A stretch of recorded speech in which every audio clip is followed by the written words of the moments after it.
Welcome to our first day of coverage of Splatoon 3, the Side Order expansion, which just released today alongside patch 7.0.0, which we just applied and has made precisely one change that we can see explicitly so far, which is that the trains even run to Inkopolis Square, the plaza from Splatoon 2, which is going to be our starting point for the new expansion content. Here we currently find ourselves in Inkopolis Plaza from Splatoon 1, which is a lot smaller and more intimate than I remembered. But anyway, as for Inkopolis Square, although something fishy is going on there, your call whether you want to get involved. Of course we do, that's why we're here. And we're just going to head straight there, I think. So yes, currently we're standing in Inkopolis Plaza from Splatoon 1, which was part 1 of the expansion pack that is purely really just a cosmetic thing, a little tribute to the original game, but now Splatoon 2 is going to come in here as well, in somewhat modified form perhaps. Splatsville is quite large and sprawling in comparison. Plaza in Splatoon 3. Inkopolis Square, however, is going to deliver us something new. And yeah, I guess let's head over there and see how it looks. This is a part of the metro system that we know quite well, of course, having navigated it extensively in Splatoon 2's Octo expansion. Let's ride.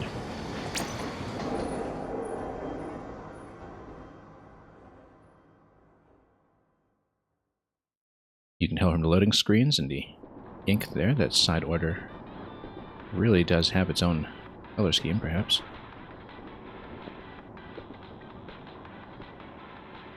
Just gonna get a shot here of just falling asleep on a train, because why not?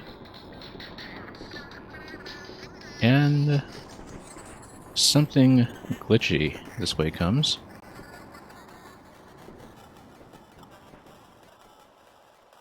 As we fall into a cyberpunk dreamscape. Hey.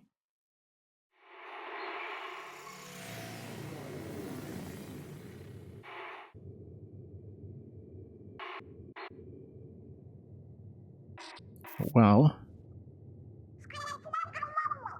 as Noam Chomsky once said, colorless green ideas sleep furiously.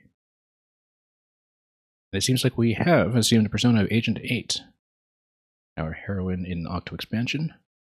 I've switched to playing an Octoling as my main character ever since.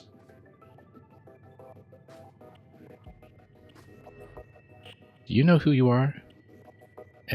Oddly enough, this doesn't seem to import from Octo expansion, although I don't actually remember how much customization we had back then.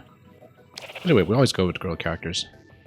Any bruises? You seem good. Let's, I usually just go with something default. I'm kind of surprised that it doesn't just pull data from Octo expansion, in fact, for the same Agent 8. But, yeah, we can always change this later, I'm sure. What about a headache? You okay? We like her default styling, I think. Well, I'm trying to remember what I went with for Octo originally. Can you see me? Or maybe this does pull the original selections from Octo as the defaults, because I do recognize the character as being more or less the way I left her. And let me get a close look. Oh, I see. Eyebrow customization. Yeah, we'll leave it as is. That's the 8 I know. Sure, let's keep her.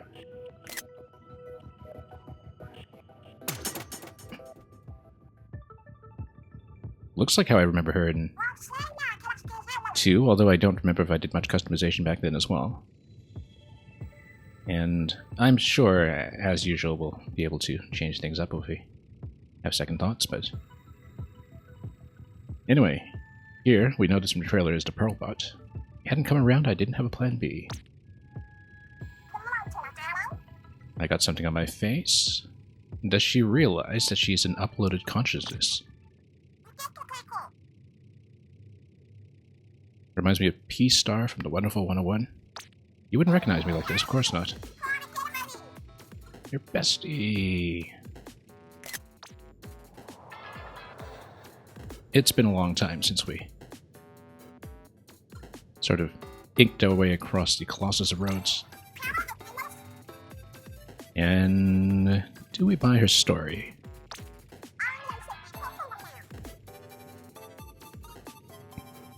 Not sure how I got this way, but here I am. And Marina, of course, is going to be in a rather mysterious position. I mean, you know, if past precedent with Splatoon campaigns is any indication, we'll see her near the end, perhaps in some kind of boss-related encounter, much as we did with Marie locating Callie in the Splatoon 2 vanilla campaign. But yeah, it looks like we've only got half of Off the Hook. Of course, we remember Marina, but what form she will take is a mystery. That's regular me on the left, okay? And the one on the right is Marina, just for the benefit of anybody who hadn't already played Splatoon 2, if they were somehow new in 3. Interestingly enough, I only realized from going through the sunken scrolls in the Splatoon 3 campaign last week again, when I was doing it after Alterna, that this new artwork of Pearl and Marina is actually already an illustration that's in the stickers and scrolls that are in the 3 campaign. Anyway. Any idea where we should go from here? Marina is usually around to help with that. She's a cyber expert, which kind of tells me she might be partly responsible for some of this, even if it's benign in intention. Of course, we should go find Marina. She's probably up the tower without a paddle. Anyway, Incopolis Plaza maybe isn't exactly the way I remember it here in the Order sector. Interesting. You are entering the Order sector. And we don't have access to any kind of inking weaponry just yet to bring any of this to life.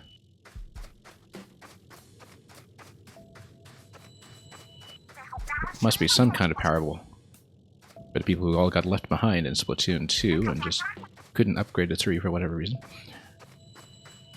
Marina. And I believe she's trying to get in contact, but we'll see how that goes. Marina?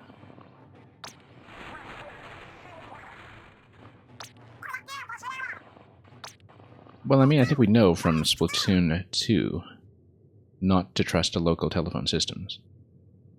Marina's at the top of the tower. Well, I guess we have to climb. Let's look around a bit. I mean, we did come here by the way of the metro, but everything's blocked off, so we can't get back to the metro. I think I just kind of wonder about the menu system. Oh, I see. Imagine Incopolis Plaza takes you back to Incopolis Plaza, and probably just Imagine Splatsville takes you back to Imagine Splatsville. That's pretty much the same kind of campaign return prompt that we got with the alternate campaign in 3 as well, so we don't mean to zip back anytime soon. We're staying. We just got here. Anyway, into the lobby. Back before they installed any of the test dummies here. I guess they never did, which is why Splatsville improved on that. Wherever we were, it is nothing like the Incopolis Square Tower. No, it really isn't. Not the way I remember it. In the foyer. A lot of water everywhere, which is concerning. It would be nice if we had something to shoot with. Trouble's coming for us. Use these.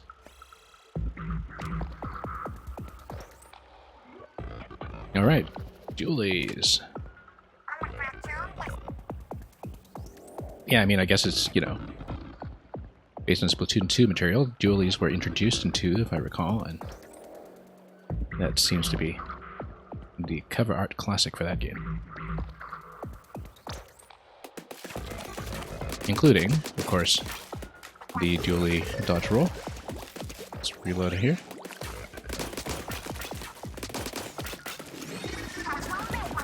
I mean, it's just the introductory tutorial room. We shouldn't be too concerned. I wonder what the 100 is on the purple damage numbers.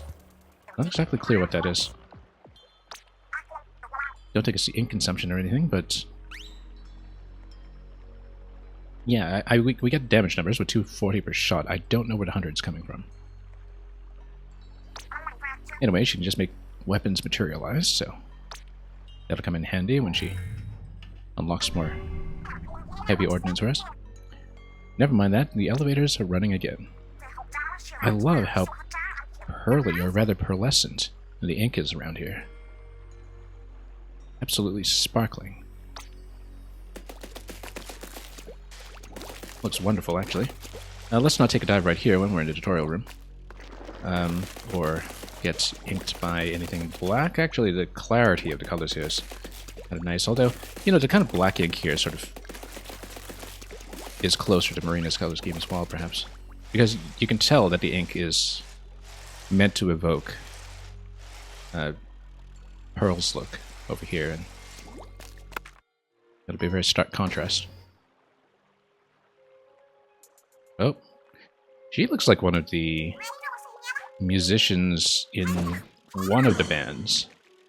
This individual here, who is not our enemy. Yeah, that's totally from one of the other pop groups that's sort of in the Splatoon universe. Just another bystander who got sucked in. I take it you two followed Marina's voice here.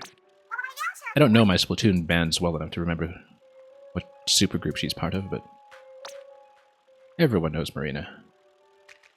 They're big stars around here, even if fleeting generational ones.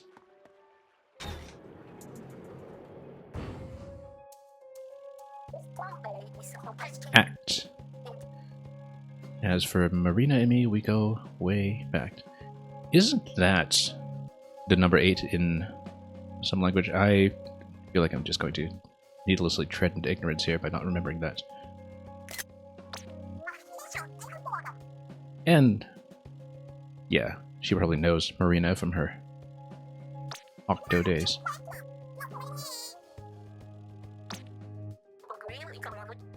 I've been in the area since I came to. I heard Marina's voice from up the spire, so I came to find her. Those bony fish found me first. I called them gelatins. Or perhaps gelatons. They're why I'm trapped in an elevator. The spire is crammed with gelatins. This wound they gave me hasn't healed. Ooh, yikes. Has to switch to one-handers. Maybe just a single dually. Things aren't looking super good for the home team, huh? I've been waiting for an octoling with a drone. That seems oddly specific and convenient.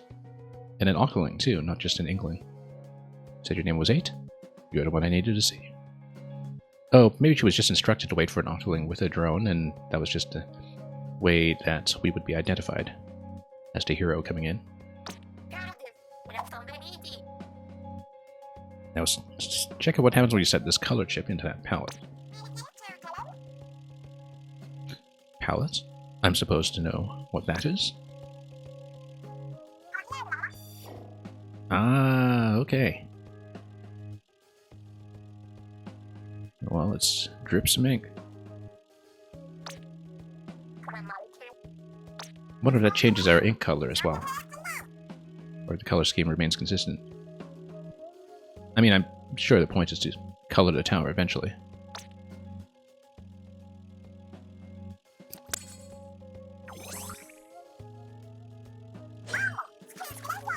Did my weapon get stronger? Well, I mean, we need to see some damage numbers to find out. If you set a whole bunch of color chips in here, you could walk over those fishy freaks. Walk all over them, rather. Yeah, we basically spec our character. Whatever's going on in the city, Marina's in the thick of it, or so I'm assuming. But his injury has left me sidelined. Our strike team will be limited to you two. We're on it. Act. Deep breaths 8, it's time to go find Marina.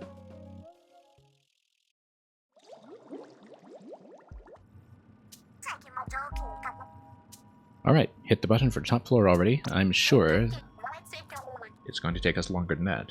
One floor at a time. I mean, I gotta be patient.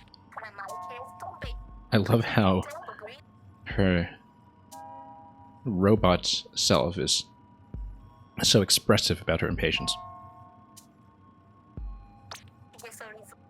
Now then, we're almost at the next floor. Are you two ready? Let's go. Before we get stomped by flyfish or something. Anyway. And this is demarcated as easy because we're still kind of in the tutorial zone. So, we're up to the first floor. Is the floor right above the foyer. Each floor has an objective you need to clear. And I guess we just need to pop that the way we normally do when we try to retrieve a zapfish. Thing you set in your palette is a main damage distance color chip. Okay. Very useful for dualies. More damage from distance. Practice target for yourself. Okay. Try it. We are going to science it out. Of course we are. Okay. And then, what is the 100? Is that additional... Oh, it must be additional damage just from submerging it in ink, maybe? 309 from that. And then, of course, you just focus both shots if it's a dually, so the damage numbers are the same. So, from a distance... I mean, we would still sort of need this. Maybe the 100 is the damage bonus from a distance, so let's see. Oh, save and suspend -1. Don't... Oh, yeah, I don't exactly know what that does, but we will not do that. We'll obviously continue as much as we can. Main damage distance. So that's what we currently have. And yeah, it's just kind of fixed in place when we put it in, obviously. And we have up to a total of 36 chips. Not exactly sure yet what kind of distance we're dealing with here when it comes to the damage buff, but maybe that's what the additional 100 is. Common tones. Best run. Yeah, we don't know about that yet. Currently, we do have Reef Slider and Curling Bomb, though, by the looks of it. Wonder if that's just randomized or something, but... Anyway, main weapon damage, 308 over here, but let's say we stand close, 240 over here. 276. So yeah, you just get a slight damage buff from distance, although of course you would still need to focus the shot. Even as dualies and the range isn't going to be particularly great. That cage will take you across. Alright. Guess this isn't really, you know, like Dead Cells or something where you do benefit from just going fast, although we don't know yet. Maybe that will be the case later on, where being speedy is a good thing. Oh, interesting, that you actually get to control where you spawn in, depending on the situation. Now, any reason when... Oh, combo chains. Interesting. And the combo chains do include the crates, rather. That we use way too much ink for that. Let's not do that. Whoop. This is easy mode. Anyway, let's not spend the entire tank on a single bomb. Anyway, they're probably going to keep spawning until we blow the portal, so let's blow the portal.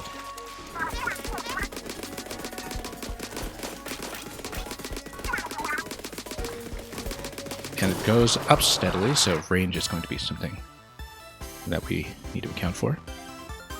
And yeah, it does record your time. Probably because it just stacks your time for a whole run. And I don't know if that's going to affect anything in terms of rewards, but we'll find out the hard way. But of course, you know, just for record-keeping purposes, I guess that's also important, potentially. I know 8 had it in the bag. I knew it, rather.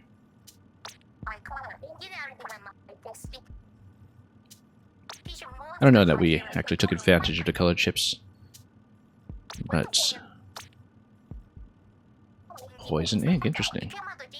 Ah, increase the damage enemies take when they're on your ink. That's pretty substantial, actually.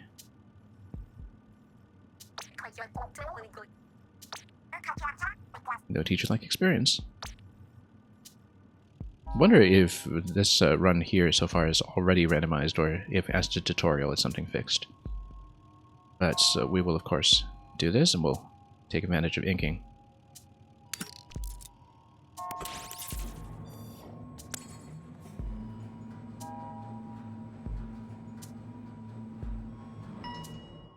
Home turf dot floor. And yeah, you You get unlimited time to basically play around with your spec against a target dummy before you jump over. So we blow 3 portals. I love that you do get to control your drop zone. That's quite nice, strategically speaking. Okay, so she's moving around the base. And yeah, it totally is the ink damage, as you can see here, that we were seeing with the purple 100 earlier. I was kind of wondering going into this if the damage numbers would be too obtrusive, but it actually does allow you to specify some things that you wouldn't otherwise. So I guess the crates are mostly for trying to break the combo chains or something. You do get to shoot before you're down.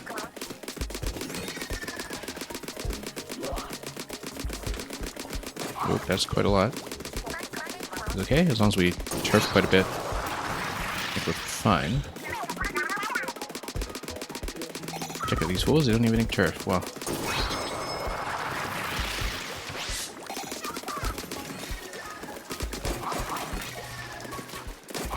Okay. There we go. Interesting. Oh, that gives you an ink replenishment. I guess that's something to keep in mind for later. Don't really know what the combo chains do for us yet. Apart from some kind of record, I suppose. And yeah, I suppose the crates don't actually contribute to the combo chain, unlike what I was thinking much earlier, or do they? We have Reef Slider charged up. I wonder if the charge actually carries off over, rather, from floor to floor. And yeah, so I guess we get Poison Ink for the duration of his floor because we saw it against a target dummy early on, but then we keep the chip if we clear the floor. That seems to be how it works.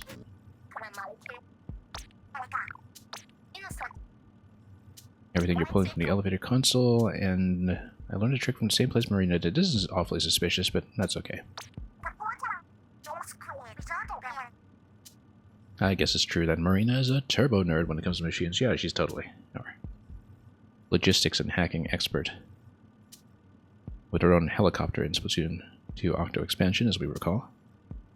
When Pearl and Marina actually got to play a little bit of campaign business.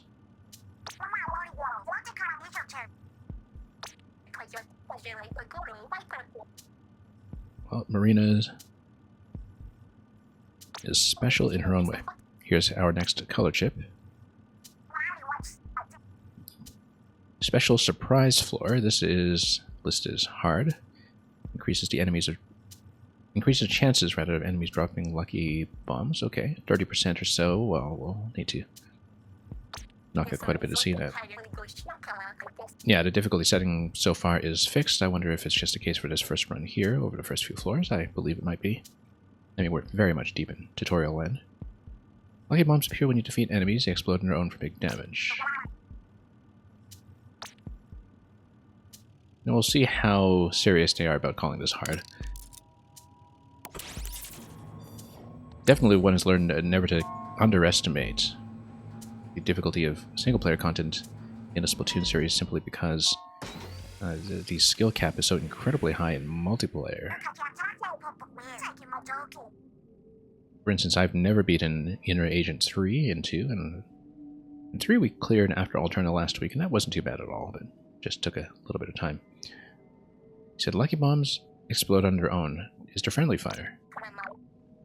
Shouldn't hurt either of you, just them. I certainly hope we can trust her on this. Just asking questions. Can special, okay. Fill half your special gauge, that's fine. Oh, speaking of which, we should pay attention to whether we carry the Reef Slider over. Reef Slider just seems to be the default here. I wonder if we can change that out between runs. Probably, I would guess. Especially with the bombs as well. And I wonder, actually, if the canned special actually gives you a special or merely the charge for existing special. I bet it just probably gives you the charge. We'll go straight for a portal first. Okay, yeah, it just gives you the existing Reef Slider. I'm worried sometimes about my visibility there. Yeah, we got the Reef Slider up and running already, but let's hang on to it until we really need it, although, yeah. We might need it for the ink replenishment, actually. Yeah, just use it greedily a little bit and replenish after that. We don't have any kind of combo chain going right now, but that'll be helpful. And then we have Reef Slider going already. A bit of damage going on the portal already, and then that cleans it up.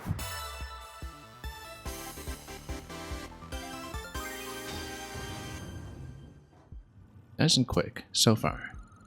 I expect things will get a little more complicated as we go.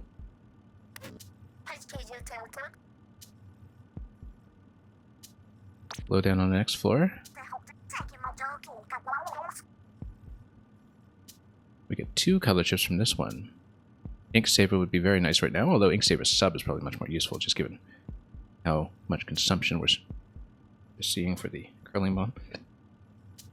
Twice as nice.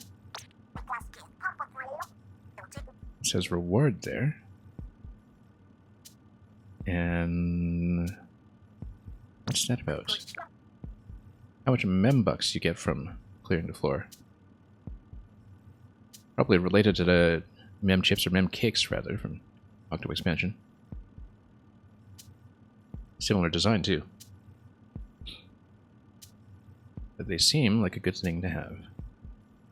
Membucks. Oh, yeah, that's right. That's just currency that we see in the top right. Table that for now, I guess. When you need a break, press start. I keep thinking plus is start, but let's stop the elevator and wait here until you're ready. And yeah, so you do get save points in the middle of a run if absolutely needed. Easy gliding floor. Well, let's see.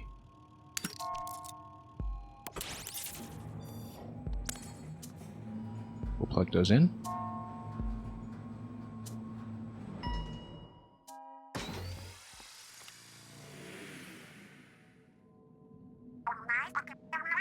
That looks like a splat zone to me.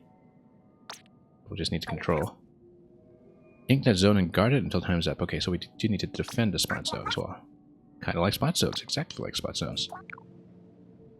I'm sure we'll see the Rainmaker here soon enough as well. I don't see a way to get to high ground with zone.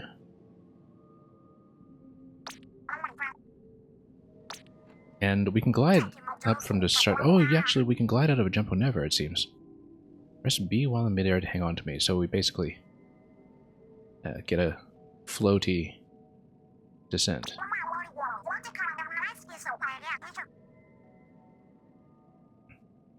It'll only work in Octoling form, yep. Move while hanging on to land a good distance away. Yeah, we'll do that. Protect zone. Let's do it. Probably means we should drop immediately just to ink this platform over here. Oh, then, oh, we can just shoot over whenever we want. Didn't need to actually boost our way up there. I should maybe push aggressively.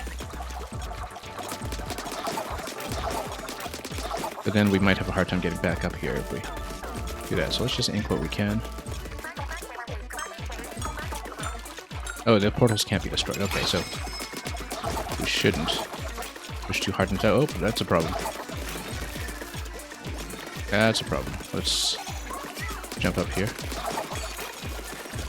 We'll need Reef Slider soon enough, I'm sure. Okay.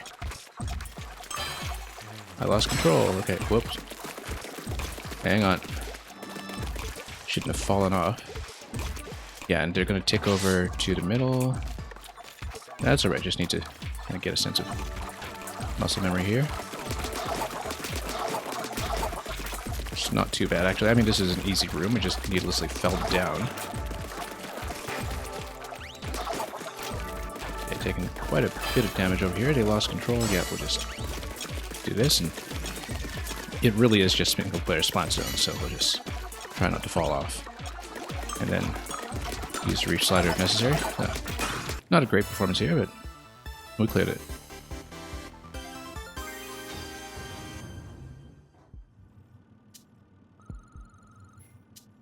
Let's keep going. Drone body's not so bad if it means 8 doesn't have to do all the work. I guess there's an upgrade for Pearl now. Drone killer whale, interesting. I wonder what the special input will be for that then. Whether it's something we can switch around with or... well, we'll see. So, does this replace our existing special or stack on it, or... we'll see.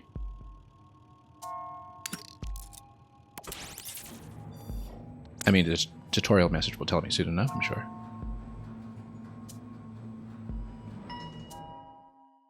A springing floor. Time to bust out the old killer whale. More like killer fail. Well, we need some ink first. Ah. A couple of things to see on the right. The drone gauge is something separate, and then what's the input for that? What's this full lookout world? We don't know what the input is yet, though. You don't even need to wait. A drone battery. Get that turbine tower to the goal. Okay, so it's basically tower control. Single player tower control. Well, except you have to shoot it. Oh yeah, it's basically like the campaign mechanic.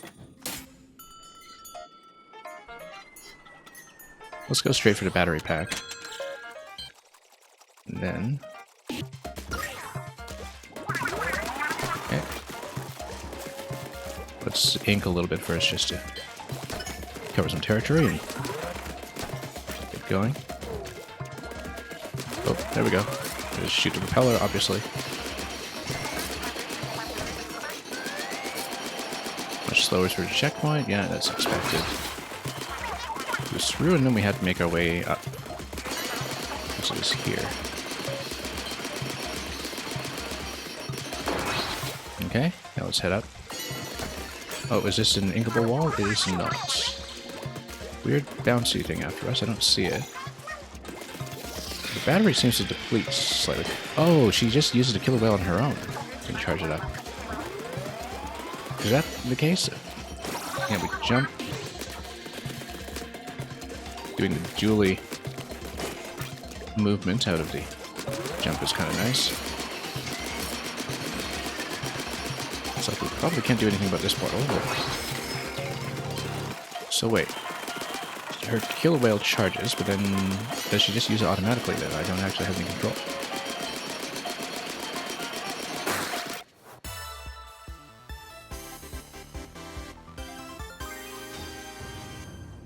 I mean, she is technically an AI as a character, so perhaps it's just AI assistance.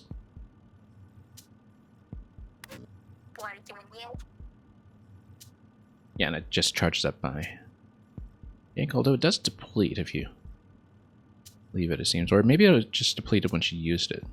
Not exactly clear. We'll just have to pay attention to that. We're at the halfway point. Going down in the middle of our big world tour, that seems like a plot point. Kind of musician, I take it. Oh yeah, maybe act is in one of the other acts. One of the other musical cover artists. Marina are off the hook, the world's most powerful power team, as seen on TV. She seems to be a little isolated from all this. Pearl elimination. That sounds mildly threatening.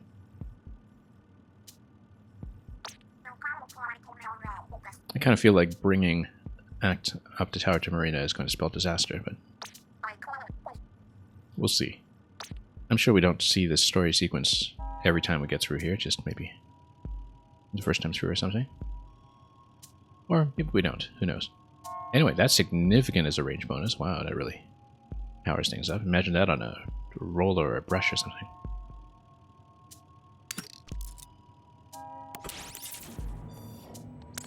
Then we have some reason to be able to stand back and... oh, I see that by the time you get to floor 10, there's something boss-like there from the looks of it. And yeah, this is just going to be controlling splat zones, it seems. Disc pieces for the drone. Interesting. Give the enemy a taste of the step-off song. Ah, that's the second icon that we see in the top left then with the circles there. 2 main range color chips this time, yeah. That is significant for, as far as Julies go. We'll go straight for the chips if we can.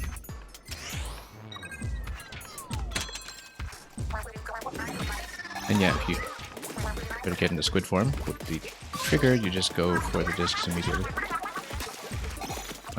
We should probably get a step-off song immediately. We'll of course go for this zone. There's a step-off song. I don't actually know. Oh yes, portal's not looking too good either. Let's get over there and nuke it. It's jammed. Oh, you do have to jam it first, I see. Yeah. But then if you jam it, it's not actually destructible then.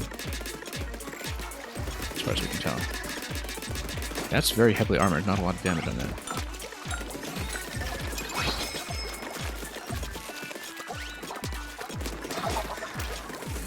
Okay. Let's just refuel a little bit, and then...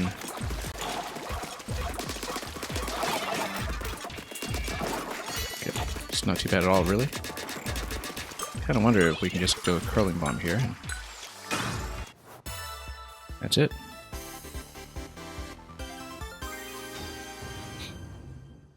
I mean, this is still a tutorial run. We don't expect it to get very wild just yet. Don't stop till we hit the top. Okay, now we get to choose.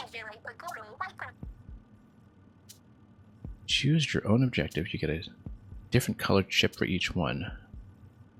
Very tempting to go hard right away just to see how we do, but let's take a look at what we can get. I mean, hard isn't too bad so far, but we just don't know how it'll escalate. And yeah, the floor descriptions seem to tell you something about what to expect.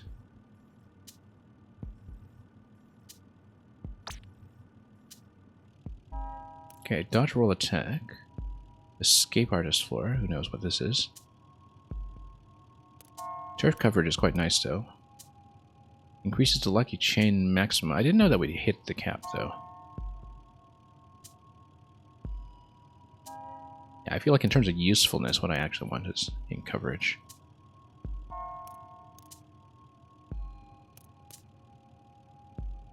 It's... Yeah, we just don't know about the chaining yet. Let's actually just go... I'm tempted to just pick hard until we run into trouble just to kind of press ourselves, but... Let's try to build for usefulness now while we're in the process of learning the game. Although it's a pretty significant bump in currency to go hard. We'll see. We're not running into any trouble yet, but I'm sure things will escalate. Again, the skill cap in this game is extremely high. And some campaign content has pushed it into past. B3 to clear the floor, but they got wheels, okay. Well, we just sink them in the ink. Defeat the fleeing foes. I wonder if there's a time limit on that. Oh, you can... Ah, that's why we made it go faster previously. We don't want to blow that up right away. Okay. Alright, that's simple enough. I mean, we just go reef slider against this. Launch that, and that's it.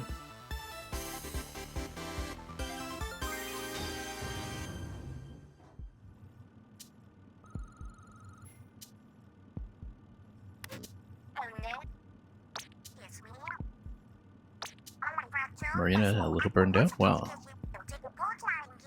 I guess that's why she's going to exact her vengeance.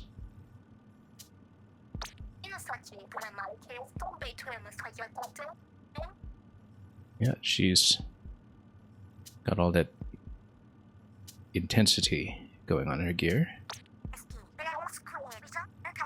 No one knows you like the folks you grew up with. Well, in theory. I suppose so. Arena had to learn language when she got to Greater Incopolis, so you gotta figure she struggled at least a little. I didn't think Octolings spoke that differently. I suppose that was established previously. That they have separate comms. Anyway, let's keep going. And, oh, I see. Having depleted the previous choice, we now choose between the previous ones that we didn't select. So now let's actually go for the lucky chain. So yeah, you deplete the choices one at a time. At least here. I don't know if that's something that's consistently going to be the case. Or eventually, you would just have to deal with the hard floor. Anyway, it's just a matter of working up towards it. Max lucky chain. I mean, I guess this is also the tutorial zone. It was trying to teach us what all the different chip types are as you go, as well as the different room types. 2 enemies right after each other starts a lucky chain, so yeah, there's a bit of an incentive to just combo everything. Like a Streets of Rage or something. More likely it is that you'll see items or lucky bombs. Oh, okay, yeah, for the lucky bombs that were in the spec earlier. Totally forgot about those, to be honest. Something weird out in the open. Looks fairly harmless. Wow, I kind of want to pop this stuff first. Look at it.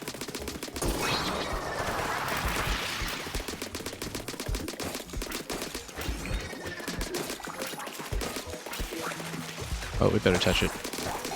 Oh, okay, it's a spinning disc. I see. We're gonna go reach slider for this. Yeah. Whoa. That was not a great idea. We have been damaged. Let's repair.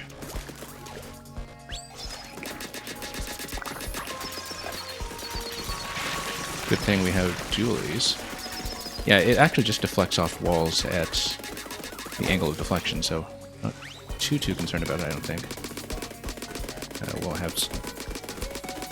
Yeah, definitely the fact that the camera is always behind the back leaves me feeling a little exposed, rather, whenever we're trying to hit this target, which is why, you know, having an upturn like that actually doesn't make a fairly big difference. Now, we're a long ways off from having Reach Slider available. Let's throw a bomb over here and just replenish for a moment.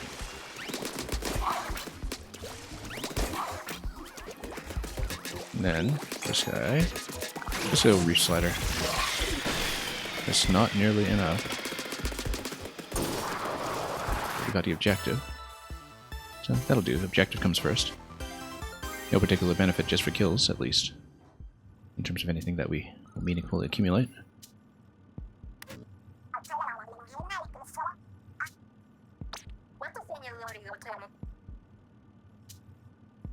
Press X to check your palette.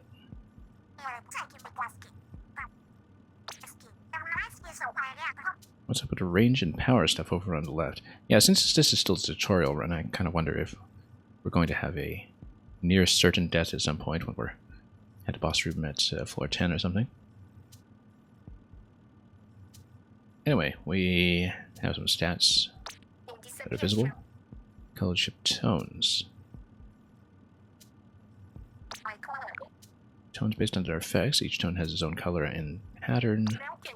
Now, why would we want to stack tones then? Red chips are power. Perhaps if there's a way to, you know, basically roll for a chip by color, perhaps, where you choose vaguely whether you want orange or red or whatever, but you don't know what you're getting necessarily. I can see that being the case, but we'll see. Once over your palette, will show you which color chips you're heavy on. Oh, I see, but it's also for balancing purposes, so you don't just stack one specific type of power at the expense of the others. Unless you want to. So yeah, I wonder if you can see specific numbers here. Yes, you can, and it shows you which chip it is, which is good because it doesn't seem like we can sort or reorganize. It's just kind of loaded in by the order in which it's acquired. Wonder why I seem to have had a disconnect, reconnect on this switch. Thankfully not so on the stream. That's okay. Drone killer whale. And yeah, we know all this already, so let's just keep going. X button for back. What is this? No, B button works just as well.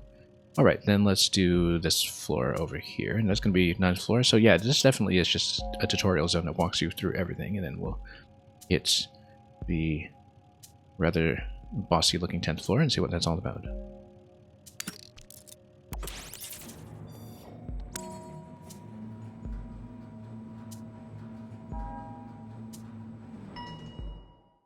Rolling floor.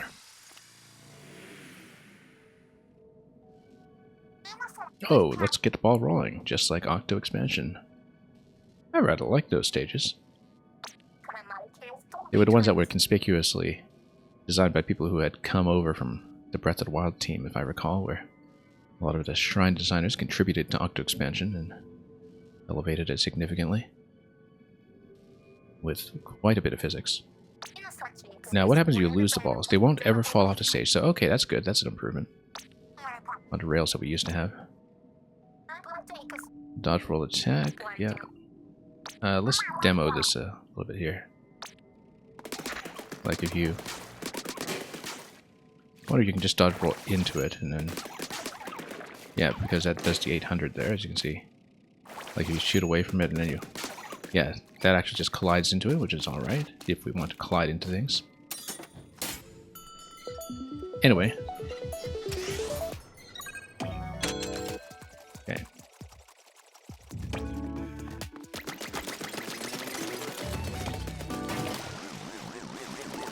We have enemies here shortly.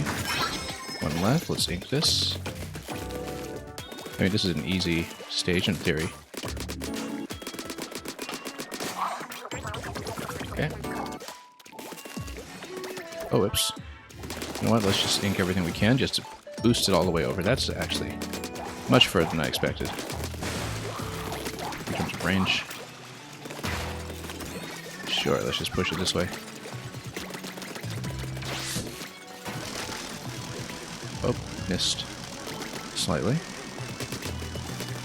Would like to roll into position. Yes, I would.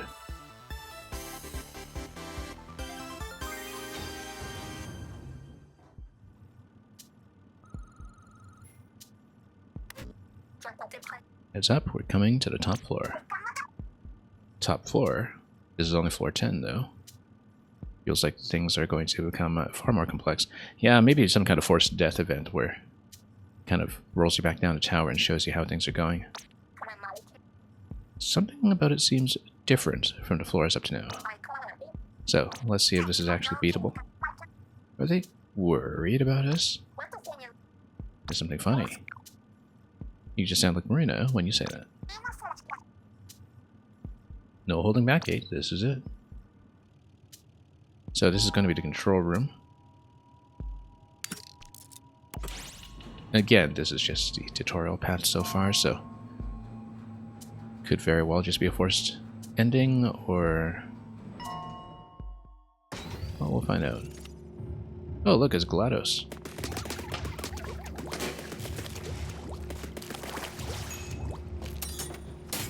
Can squids even run things on potatoes? Is that? No way, it totally is GLaDOS. It's Marina, wait a minute. But is there going to be cake? Guess not. She's all tangled up in that weird machine. Intruders confirmed. Commence grayscaling. Sit tight. We're gonna get you out of that thing. Ready to rock.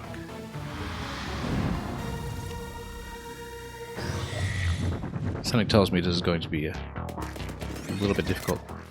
Administrator of Order. Yeah.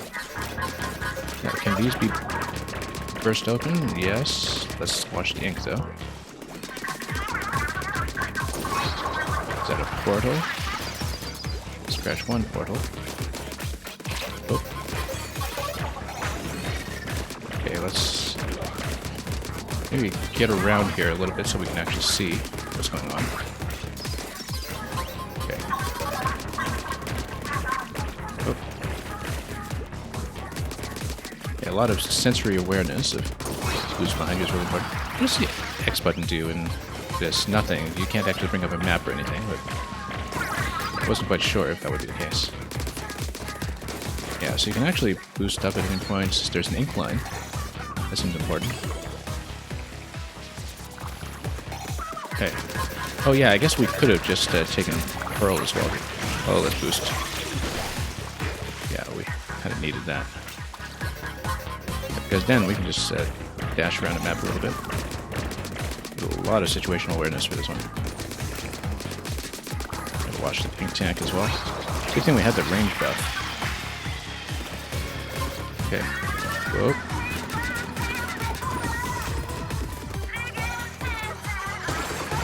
Okay.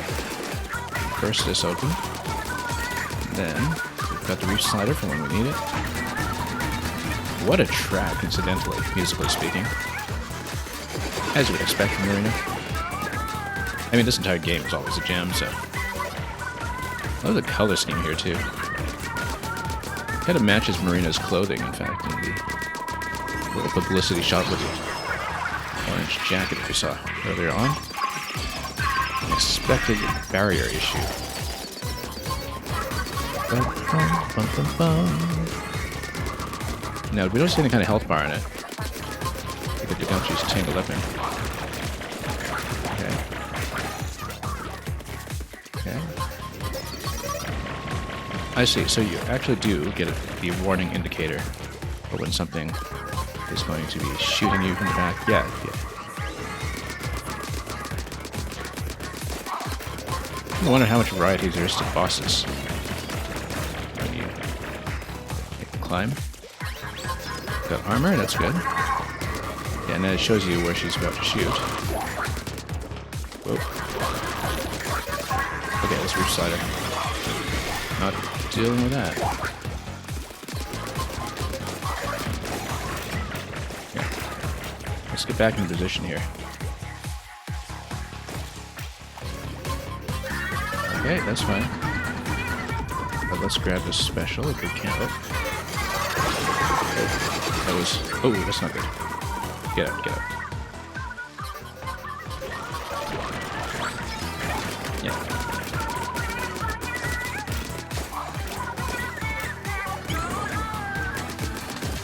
Okay. We need to actually get some damage down. I haven't been able to do so in some time.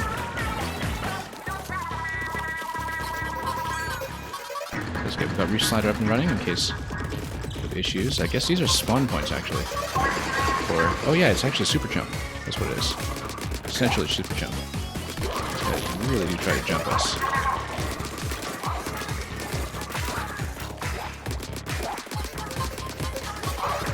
Okay, we just haven't been able to get in close to do any damage. We need to ink a little bit more, I think, just to cover some territory again and not stand too close to a super jump if we can help it. Finally. Yeah, we do actually have a pretty significant range bonus. Let's just go lateral movement against the major projectile there. Okay, let's go this way. Each side is probably a good idea for these crowds, but we'll save it for when we need it. Alright.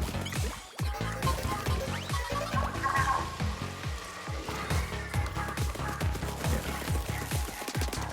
What we can, just haven't been able to get in close, but again, we need to take advantage of the fact that we had the range chip. Forgetting that we had it, we just expect Julie's to be such short range weapons all the time.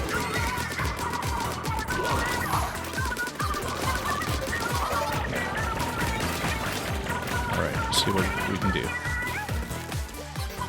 Well, I'm glad it gives you a chance to actually poke her. Yeah, we do need to cover some territory here, so we don't get smacked.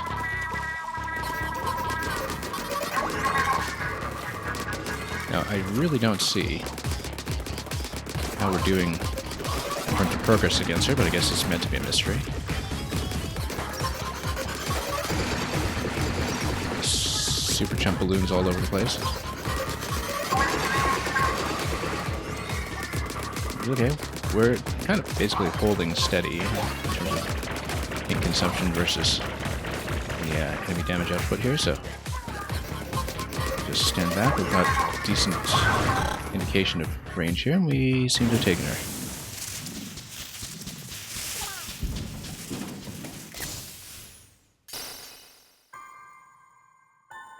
That's surely not the end. Just the end of the tutorial. Oh, well, we got her, though. Is that 8? And Pearl.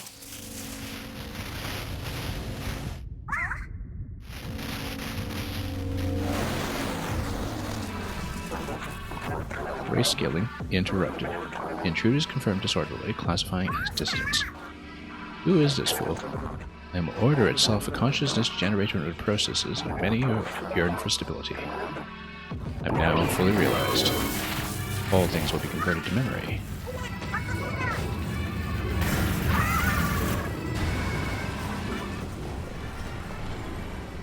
Kind of wonder how things would have gone if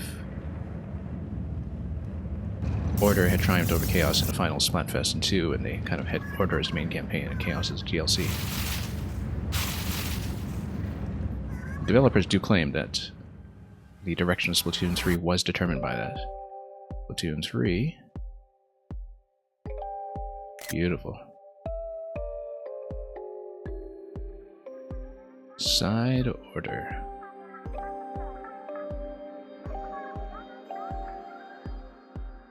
Well, that's just the opening.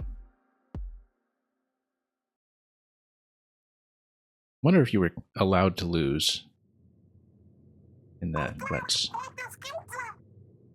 anyway. Like I said, just a tutorial, so quite a lot left as far as we know. And just how much exactly, we'll find out. He's woken up. You did kind of need to keep on your toes in that fight, though, so I sort of wonder what the failure condition was for not freeing Marina. Or what the outcome would be. Surprised to see me in the flesh. Marina works in magic, and bam, I'm back. But do we still get a substitute drone that Marina has engineered, perhaps?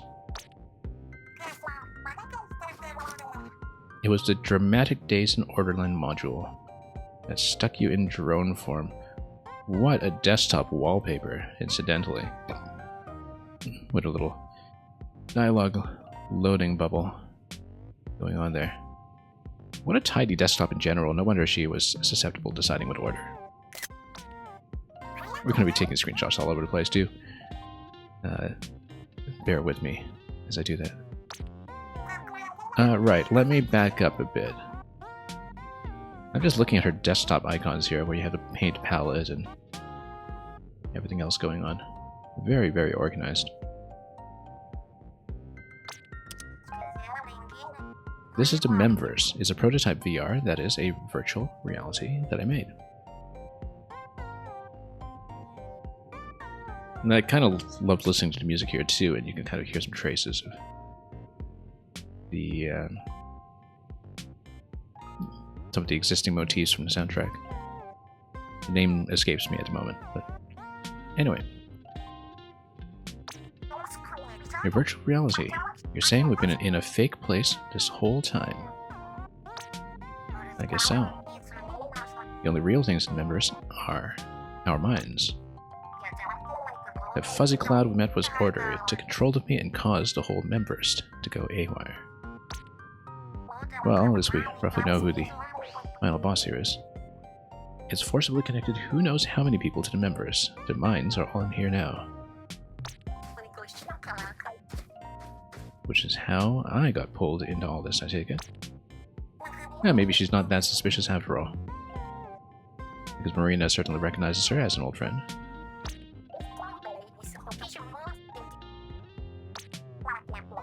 You're absolutely right, we need to do something about Order.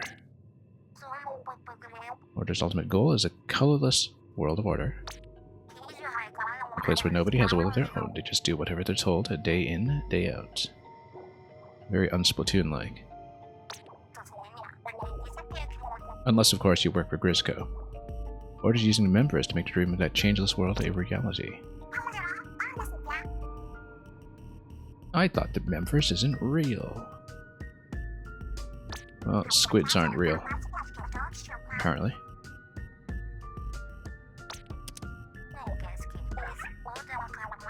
It's kind of like how the Matrix kind of fudges around that, with the way that incidents that occur to your mind disrupt your body in the real world. Order is using what it calls grayscaling to neutralize the will of everyone that's trapped here. I guess if your will is just expressed in color.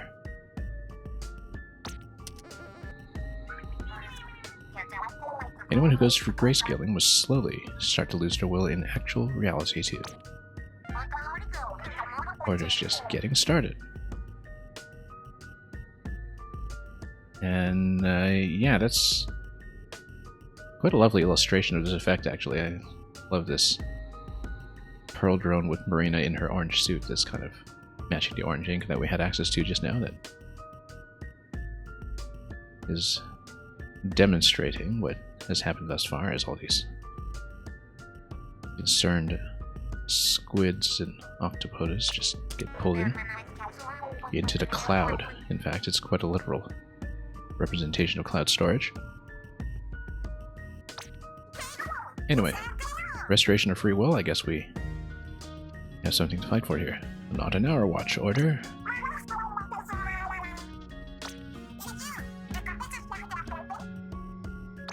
Anyway, Marina's always just tinkering around and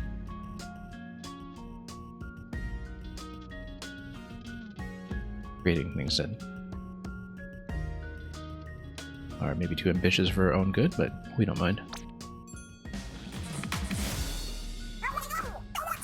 We're all gonna kick that loser out together. Pearl is just peppy as always here.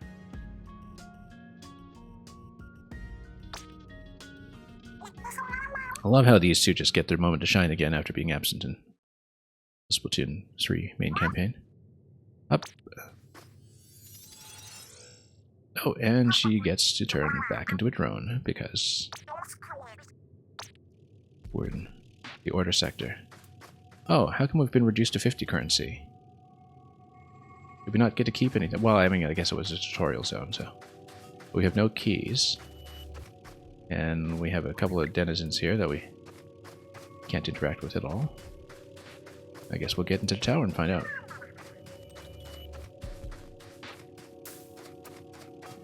Anyway, there's Marina. We don't get to keep our cash from earlier? Somehow Order jacked up the threat level in Aspire as high as it'll go.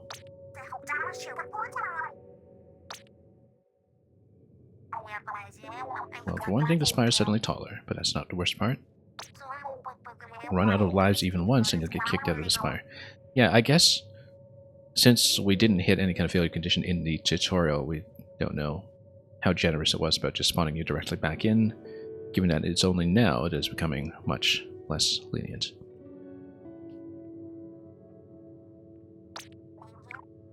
Okay, well, let's see how far the first run will go.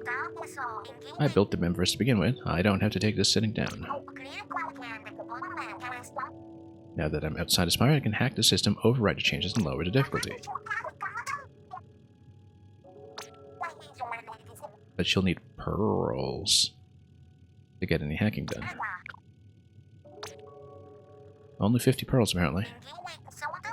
Generated when we came out of Aspire, so I guess we didn't keep anything that we got previously, since, again, it was just tutorial currency.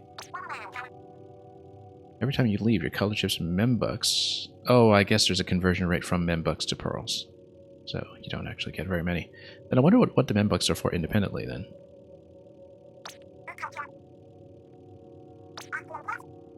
Giving pearls to Marina for hacks.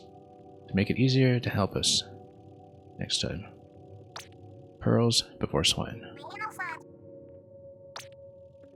Okay, so we got 50. We actually have a fair bit we can work on here. Let's take a look here. Max lives, of course, would be useful, given that we would have a little bit of room to make mistakes. I guess we already have 3 lives available. Damage reduction, max armor. That's nice, actually, because we can, you know, kind of build an additional buffer from armor casing that we normally wouldn't be able to rely on. Broken armor jump. Automatically launch into the air when all armor is broken. Okay, that's actually quite nice by the sound of it, because it gives you an escape in situations where you're likely to have a lot of ink around you and where having your speed disabled is going to be a problem. I like that one so far. And then we can afford something additional on top of that. We just spent 30 drone action slots. Hacking is required to set any color chips for a drone other than drone killer whale and drone spot bomber. Yeah, because I guess they have that as the default loadout for Pearl that you can't expand just yet unless you upgrade. This says this is locked. What is this? Drone gauge, a turf charge. Oh, that's interesting. So you just ink and then you build up the Pearl's power naturally. Ink mine, that's not bad. I think, though, we're definitely going broken armor, and then the question is, we save up, or... Well, I mean, we don't exactly know how tight we are going to be on currency. I like broken armor jump. In terms of survivability, I think that's going to be pretty good to play around as long as we, you know, take care of our landing zones and landing technique. And, yeah, it's because we don't know what kind of color chips we're getting, we'll get one upgrade on action shots as well. Yeah, I wonder what a conversion rate is from the membucks then, and what the membucks can be used for mid-run, if anything. But let's take it.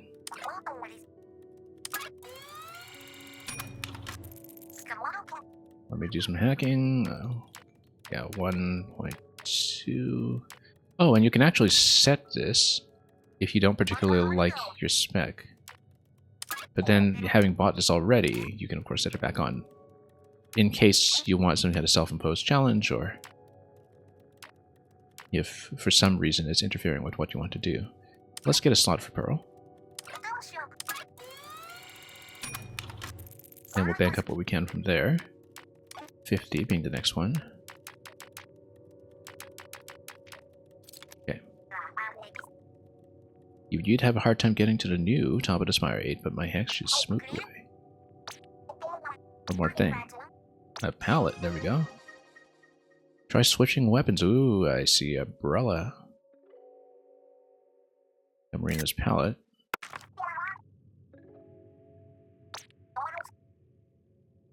Setting this pallet to your drone. I mean, Pearl will let you use a new weapon. And we can collect more weapons as we go. Interesting, okay. But then we get umbrella. I mean, I love playing umbrella, so we'll probably consider that. So we would basically need to find keys for the lockers then. Maybe that's the idea. I'm not that fluent in reading the numbers here, but I guess they somewhat resemble Arabic numerals. You found myself with some keys. I got 3 locker keys, okay. Can't change pallets while climbing the spire. Okay, so we'll have some kind of initial loadout for weapons. And we might as well open up what we can. I don't see why not. Marina's dev diary. Okay. Yeah, she did keep it under lock and key, but I guess we'll get some lore here. We'll have a lore book we can fill in as we go.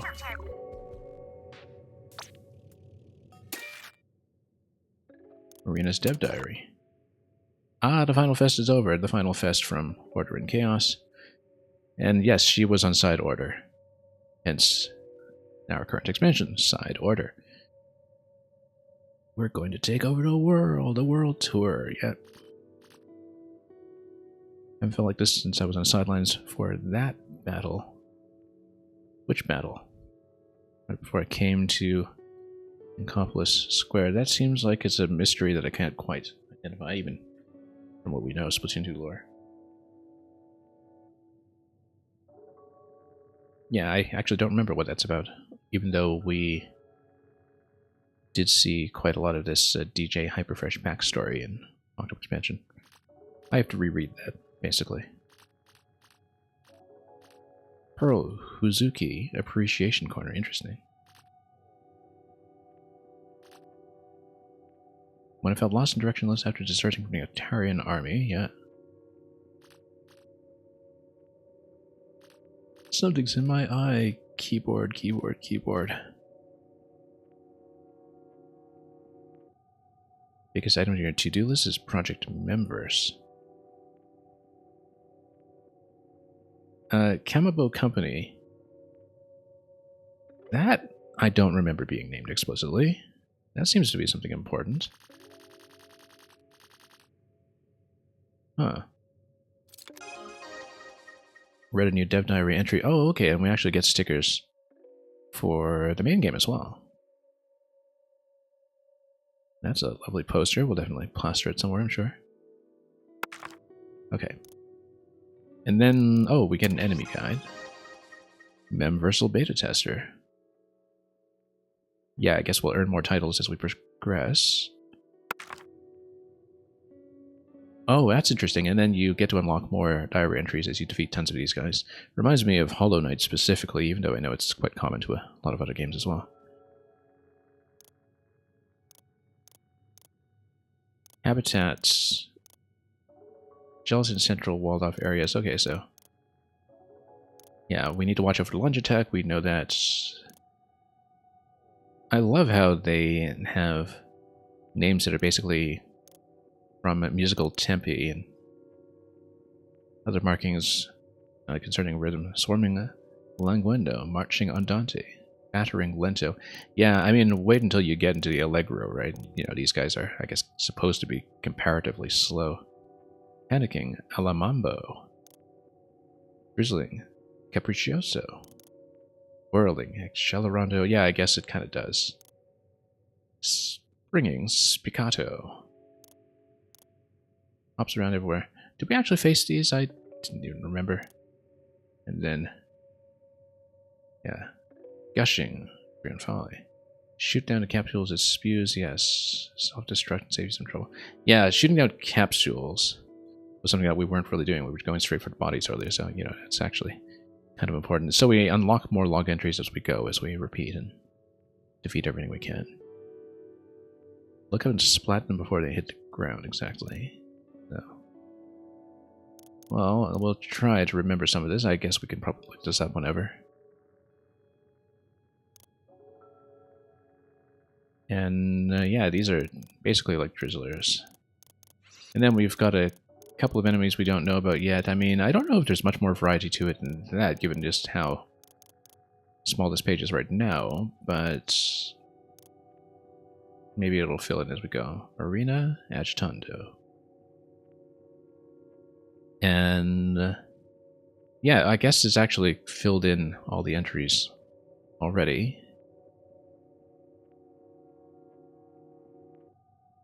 Given that we've defeated it here in what was supposedly the top floor. We're gonna make order pay. These are all the ones that we've discovered so far. Oh, and we actually get pearls. Yeah, I wish I hadn't spent all of them already then. But maybe we got some in the bank. Yeah, we have 10 in the bank, so we actually can get an additional upgrade that costs 30. So every time we set color chips that we haven't gotten previously, then I guess we get some chips. I guess it's just a ×3 multiplier, rather, given that we got 9 chips and 27 currency, so... yeah, so as we discover new chips, it's going to be 3 mem pearls per new chip, and then we have this continuous gallery here. Set 3 in your palette to unlock. Oh, 3 of the same type, I suppose, if you want to see more advanced notes. I feel like playtime for this is going to skyrocket over time. And we haven't even done our first proper run yet. Dodgeball attack. Yeah, it just gives you the tip sheet that you've seen previously. Killer whale, anything else about it? Yeah. Records. No records yet because we haven't actually climbed. And then... settings are... oh, you can change your look. Yeah, I mean, I'm going to look at what I did for Octo Expansion and just try to match that, but I'll do that when I'm not on stream and can actually check my Splatoon 2 records, I suppose. What do we have a palette already? We do have Brella. I kind of want to go Brella. But... yeah, I mean, it's a standard Brella. It's not like undercover or something. Most common tone is drone. Oh, I suppose maybe the weapons with the common tone property affects what you're likely to pick up along the way. And so I kind of want to try Marina's loadout first. Even though I'm pretty comfortable with Julie's generally. But we'll see what other palettes we unlock in here with our existing keys. Banner. Surely we have additional palettes. I mean, it just gives you a tutorial set of keys. Agent 4. Oh, that gives you the hero shooter, I suppose. With the standard bombs here. Agent 4, who was that again? I guess they haven't met Agent 4. Oh wait, no, Agent 4 was the... yeah, Splatoon 2 main campaign, yeah. I have to count properly here. One of the new Squid Speak Splatoon members that Captain Cuttlefish introduced us to, and they don't even remember. Or at least Pearl doesn't remember. Because Agent 4 hasn't been relevant in some time, never got promoted to captain or anything like that, so... The one who was supposed to be such a big shot. Now, what's Agent 4's palette doing here? Palettes are actually a representation of part of someone's soul. So the thing is, do we get DJ Octavio in here eventually? It's kind of nice that each palette is sort of assigned to a character, and so it has a little bit of extra flavor to it. Wouldn't want anything happening to it. Still getting signals from other palettes and loggers. Let's keep opening them as we find keys. Okay. Yeah, and it just kind of gives you signals two at a time. I actually didn't even look at what we had for Marina. Yeah, it's Sprinkler and Inkstorm. And you've got your sort of standard bomb here plus the Trizuka. I never remember what the standard bomb is called. Range of mobility. Quite nice, in fact. If we want that. I think I'm going to go with Umbrella. I mean, you know, if we don't do well, that's fine. We'll find out the hard way.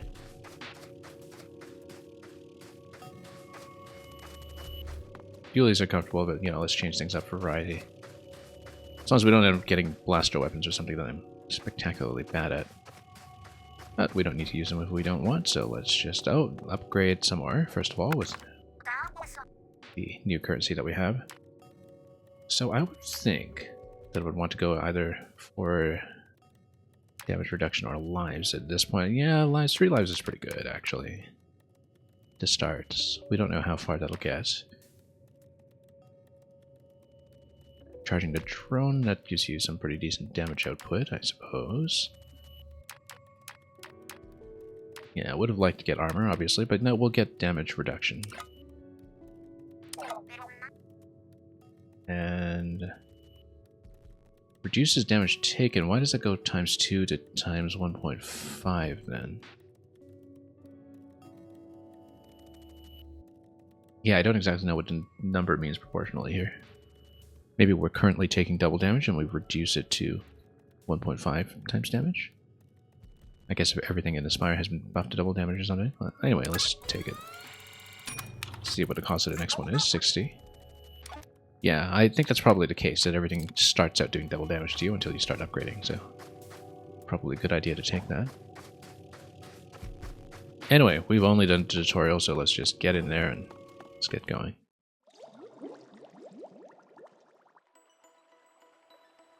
And we get some target dummies. Do we get to switch weapons at this point? Oh, and did Marina say something about pallets? So you can't change while in the Spire. Okay, so we can still practice in this area. If we're not comfortable with the umbrella for some reason. Yeah, it's not the undercover or anything. We do need to just still shotgun away with it.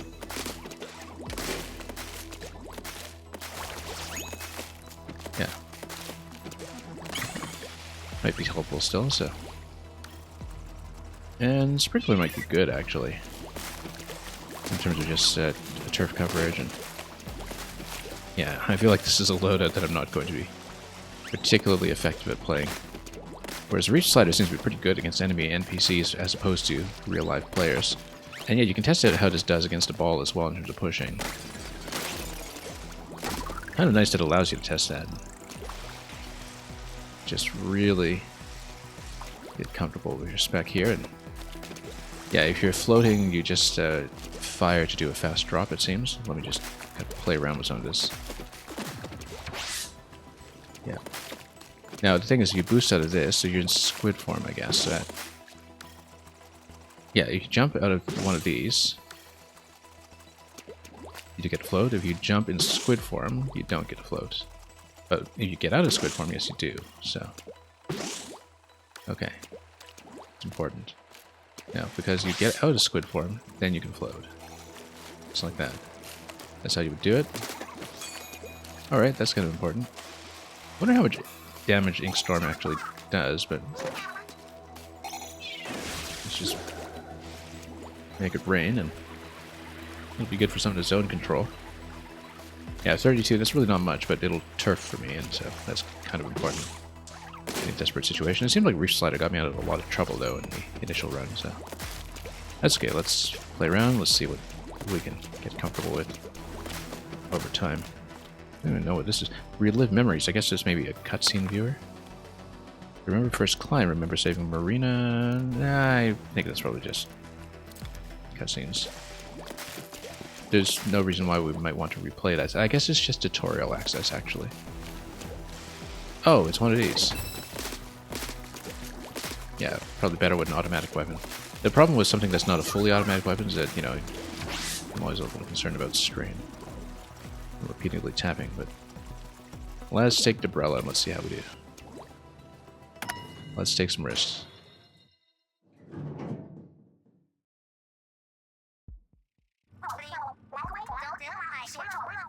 We don't give up, I know we can make it. Let's get this party started.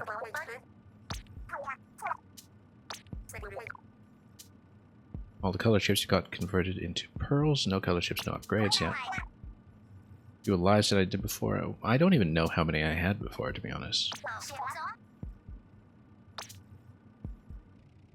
We weren't even looking at that. No launch Brella. Prevents Debrella shield from launching. Oh, that basically works like undercover then.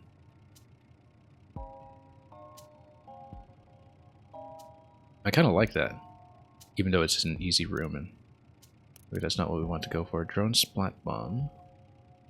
Kill, but no, let's go for the no launch umbrella. I mean, you know, it's an easy room, but oh, this is so much better though in terms of currency. So much better. And I feel like having no launch is going to be more useful in the long run. Let's go for it. I just want to see how no launch is actually going to play, even though it's such a currency disadvantage. Because the thing is, you know, I'm not naturally comfortable with this loadout, in spite of being a big undercover umbrella player. Main game, whoop. That's quite a spire. Board momentum floor, interesting. Oh, ball roller, yeah. Sink the infinite ball.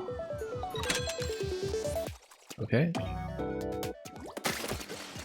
Oh, and there's an ink line too. Okay. Don't know what the big deal is. Yeah, it basically works exactly like Undercover Umbrella if you get this particular mem chip buff, so kind of like that. It's exactly what we want. Not a whole lot of damage on these, though. And I guess they're pushing the ball. Oh, they chased the ball. Interesting. Then in that case, why don't we just splat these guys out of here? Where was the target for the ball, actually? We didn't even see. Where did we want to sink it? Is it over here? Yeah, okay, that just basically solved itself then. I mean, it's floor 1 is basically just a giveaway here. But yeah, having it work like Undercover Umbrella is what I want. Rush. Ink coverage, I like that. Lucky Chain Window, I like that too, actually. But we should start going for currency at some point. Yeah, because I had a little bit of trouble combos earlier. What does the collection button go? Okay, yeah. Rush ink coverage. So yeah, basically you want to collect chips that you've never used before, and it incentivizes variety. If you We're collecting pearls coming out of each run. I want to go for the ink coverage. Let's go.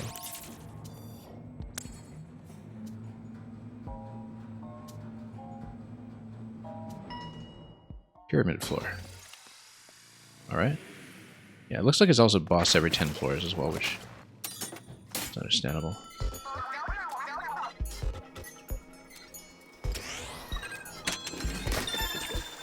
Okay, got some armor. We do know that we shoot these guys up top. Let's reposition a bit so we can see where we're going.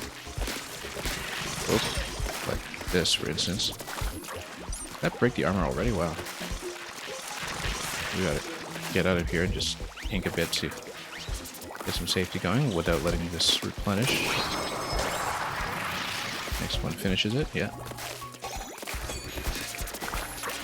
Let's just make sure we get this in position. Whoa, the armor. Oh, we lost life already. Fell off the edge. Wait, did we just get one life here? Wow, are we dead already?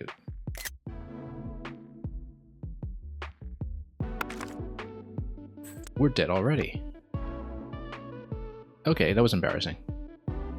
Yeah, no, because I had spec'd into the jump from the armor break, and the jump from the armor break sent me off the edge because I wasn't paying attention to what was going on. Yikes. Well, that was very unfortunate.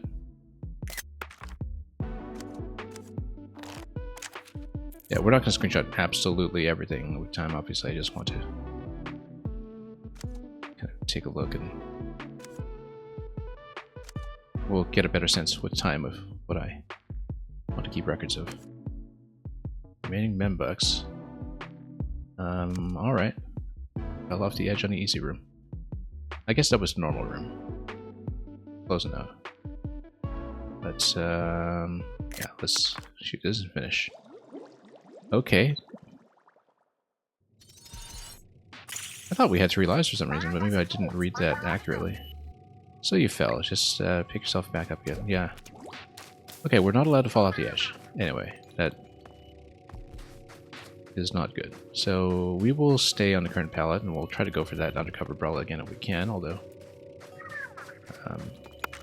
yeah, we basically got a few chips. Start a run from the floor where you ended. Now, why would you want to do that? Or retry? But wouldn't you have to start from scratch for that? Let's... Oh, I see. There's currency that you need to pay into. No, of course we're going to start from scratch. We don't believe in checkpoints around here. Alright, let's go umbrella again. That was a very unspectacular first run, so...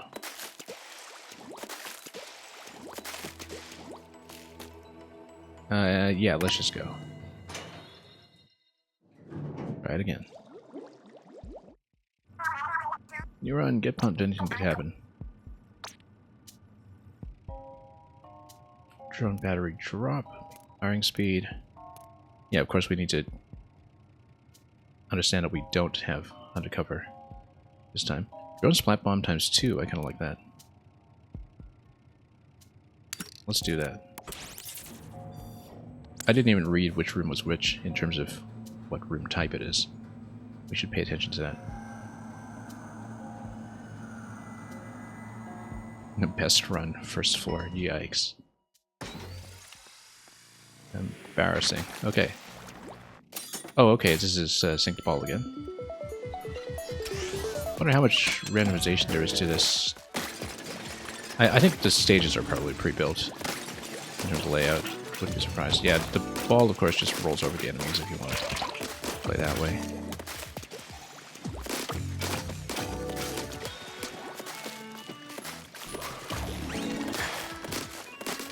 You know, of course, they'll target the ball as a priority, it seems. Oh, oh, let's get out of here. Oh, did they pop the... Oh, okay, no. Pearl did that for me. This piece is nice. We didn't actually see where the other ones are.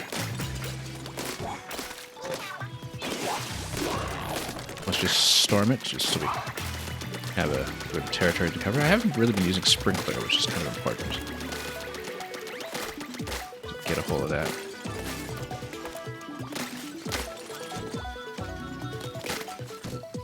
Roll it over slightly, maybe. Oops. Ball control here could use a bit of work. Can we just deflect it back a little? Come on. Pop it slightly. Slightly. This is surprisingly tricky. What even was this? Oh, that wasn't a goal, was it? Oh, maybe that's just a respawn point for the ball. Yeah, maybe it's supposed to go all the way over there. I see the target now.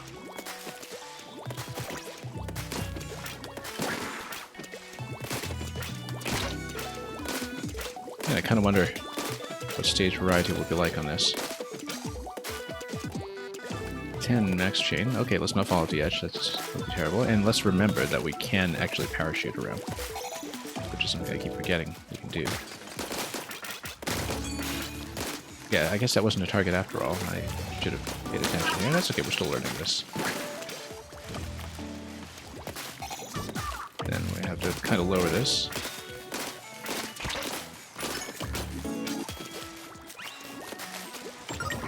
Okay, having some ink is probably good. Let's lower this so we can load the ball onto the ramp, and then let's ink storm over. Not that we need it if the ball's rolling down this way.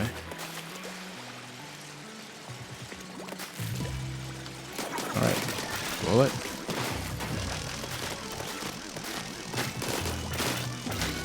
And then, do we need to get rid of this? I didn't think that was a destructible portal. Yeah, that's right. That's the target. A little bit long in terms of time, but we will take it.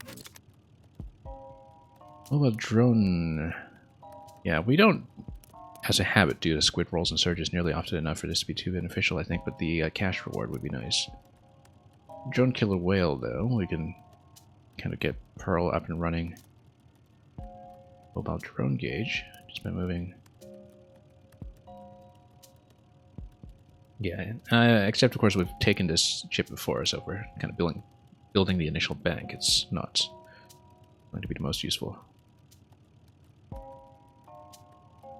You know, this could potentially get you out of trouble. Let's see it.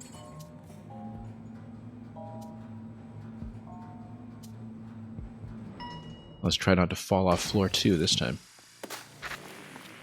Yeah, because basically, I'm trying to set up the squid roll here. Yeah, okay, it actually does 1,000 here. Oh, that's not bad at all, actually. Because we're not very consistent about it, but if you kind of pull back and go squid up in front, you can kind of charge into something, and you're a little bit shielded when you do that. So, that could be helpful. This is going to be a splat zone level. Seems like one zone. How hard could it be? Well, let's drip ink here. Try to lead them off the zone if we can. Okay. Oh, this guy. Hang on.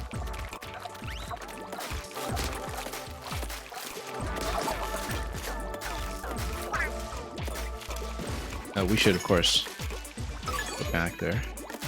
And then Inkstorm is actually going to be helpful here.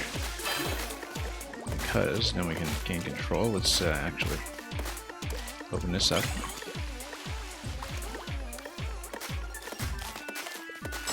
Cover a little bit more territory here.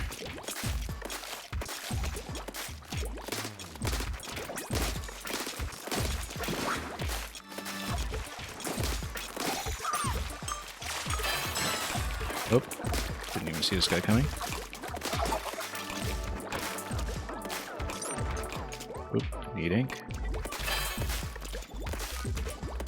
Yeah, I have to do quite a bit more zone control here. Just take these guys out early if we can.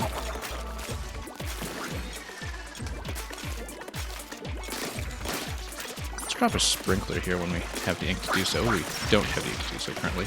Ooh, this guy.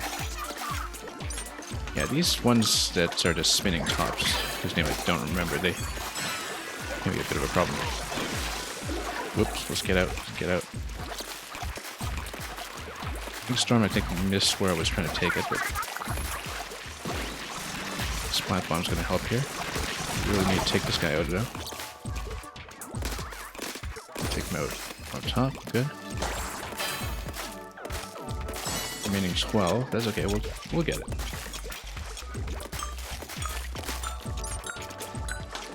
Ink consumption is a big problem for me here. Wide open floor. Oh yes it was. Alright, let's keep going. Main damage distant. Special... I guess the Ink Storm has been pretty useful so far. Armor drop. Yeah. Very low percentage on that, but I guess we take out enough enemies, it might be helpful. Let's go special up though. We've been relying on the Ink Storm quite a bit already.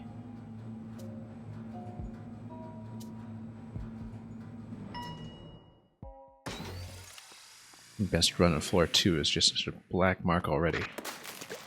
Escort the turbine tower.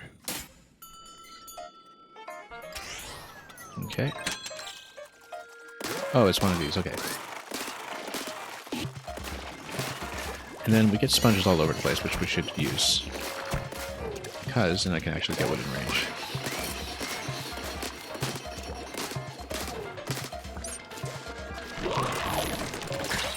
Oh, I was trying to storm him, and that was actually really dangerous to do that.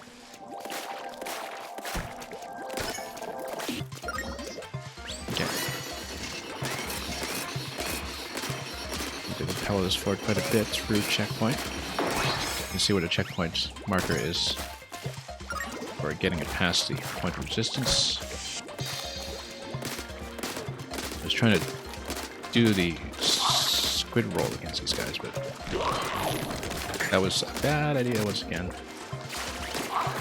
But you can actually, yeah, if you position it well, you can burst into it with a little bit of immunity there from the squid roll shield, which I think is not usually the case with it. Oh, let's just storm them just to have a little bit of extra resistance. Not a whole lot of damage, but we'll take it.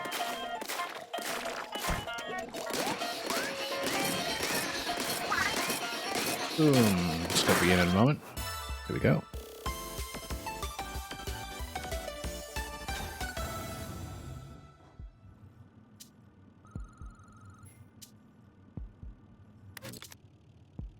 Main damage close. Yeah, I mean, we've been fighting in fairly close quarters.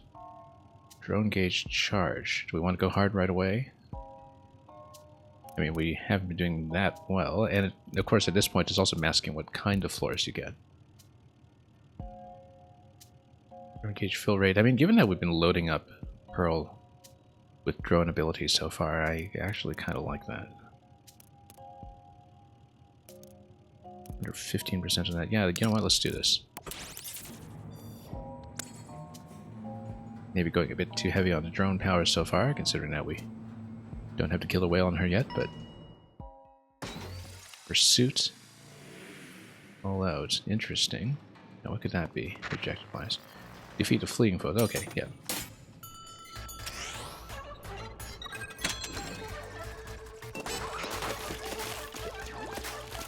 Okay. Of course, we need to take out the correct ones here. Yeah. If we're low on ink, actually, the Squid Surge power might be pretty useful.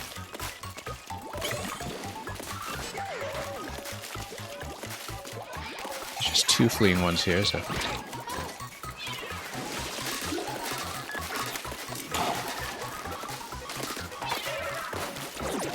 Oh, that's not good.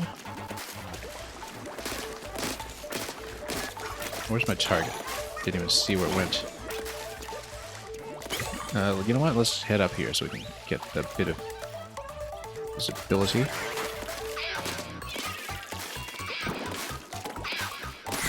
There we go. There's one. Now, do we see the other one yet? Oop, that's a lot to deal with here. Oh, there it is. Everything else could be safely ignored. Yeah, if we have a good sense of how much speed we need to build up in order to get the squid roll jump, it's actually quite useful. We'll take that. Main damage, Ink Saber sub. That'll be good for the sprinklers. Yeah, drop chance I feel like it's something that maybe we're underrating so far. Main damage close, though, I think is going to be pretty good. I don't know that we use sprinklers as much as we use things like bombs, but we don't want to, you know, cripple ourselves with a sprinkler or something. Let's go main damage close.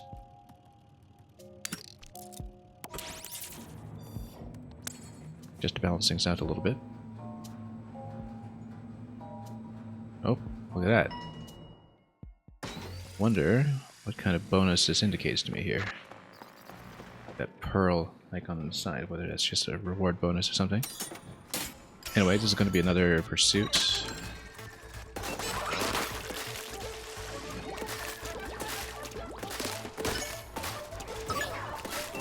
I think Storm is actually going to be pretty helpful here to get it this early.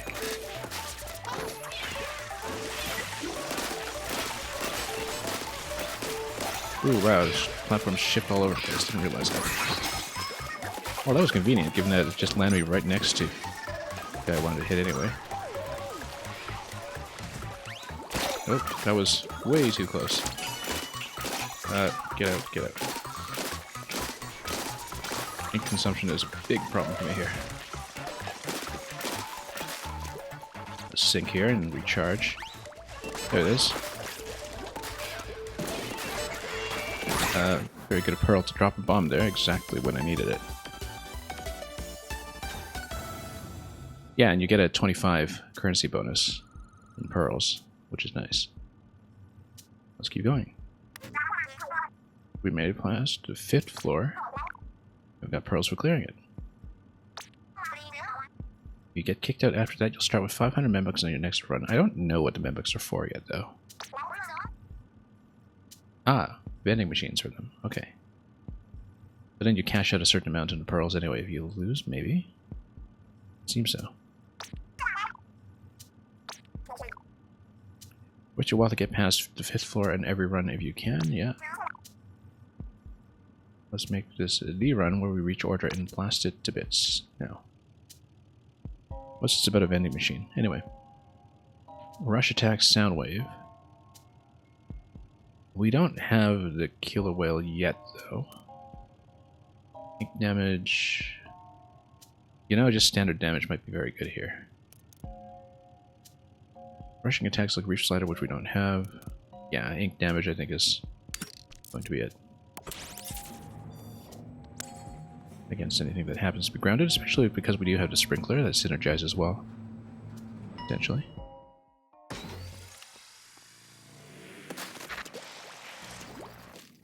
Alright, let's ride it. Let's not drop into the abyss.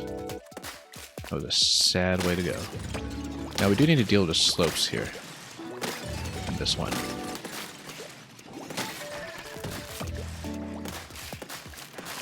These guys are hopping mad. But of course, having some territory to cover here is going to be helpful. Oh, Pearl was actually very helpful with that bomb prior to this.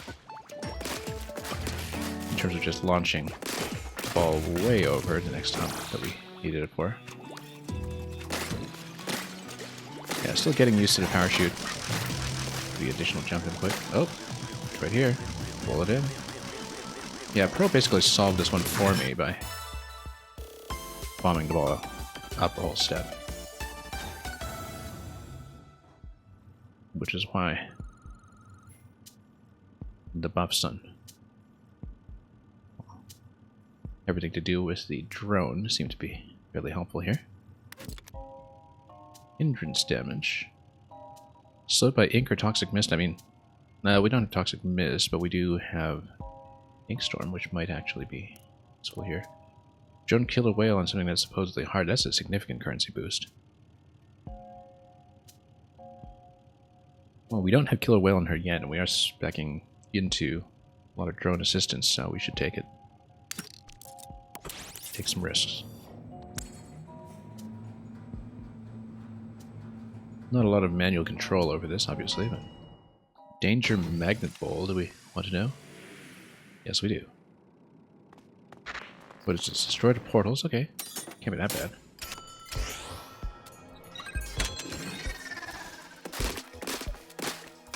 Oh, that's why it's a danger magnet bowl, I guess. Okay. Okay, get out. Armor is helpful here. Now, we would like to get back... Oh, I lost the armor already. Okay, let's get out. Yeah.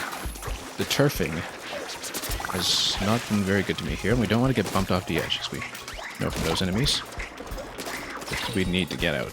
Yeah, the jump there is helpful, but we needed to take a bit more advantage of that. Let's just try to save ourselves here for a moment. Oh, okay.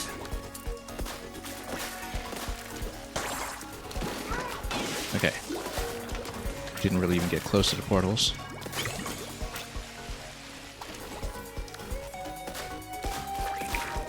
Oh. Yeah, we just haven't been able to get in.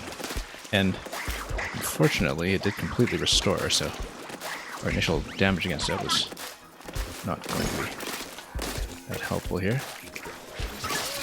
Yeah, using the burst attack is actually very, very good. And getting the killer whale in here is going to be helpful.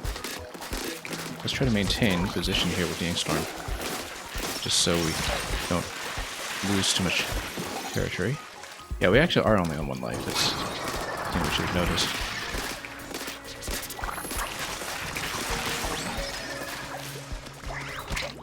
Nope, jump up. Yeah, get out, get out. Nope, nope, that's it. That's it. Yeah, I didn't actually get much height out of the armor jump. In fact, splattered by marching on Dante.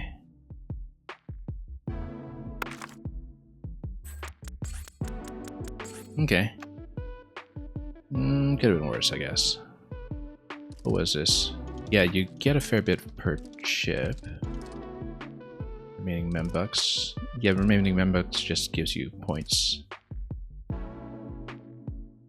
I guess you probably could just buy additional chips as you go along if you have shops. That would be the implication here. And who knows what the value will be. 500 per chip, that's something we should expect when it comes to cashback.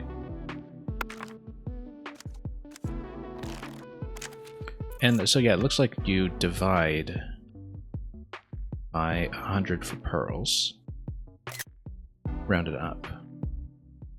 Okay, that's useful to know. We probably should get lives, I think. But...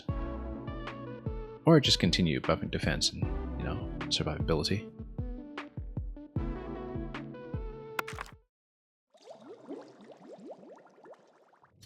That's a little further. I do like the difficulty tuning so far. I mean, it's... Anyway. What does Marina have to say to us? You have even more hacks ready to deploy now. Oh, that's interesting. Armor recovery. Oh, that's good. I need this, in fact. 12 seconds is way too late. That was a big problem there. Increases the chance of getting double chips. Drone sprinkler. Drone burst bomb. Membucks reward. I mean, we haven't really used Membucks yet, so I feel like that is a bit of a longer term thing. We actually didn't really make use of the action slots here yet, but I want armor recovery for sure.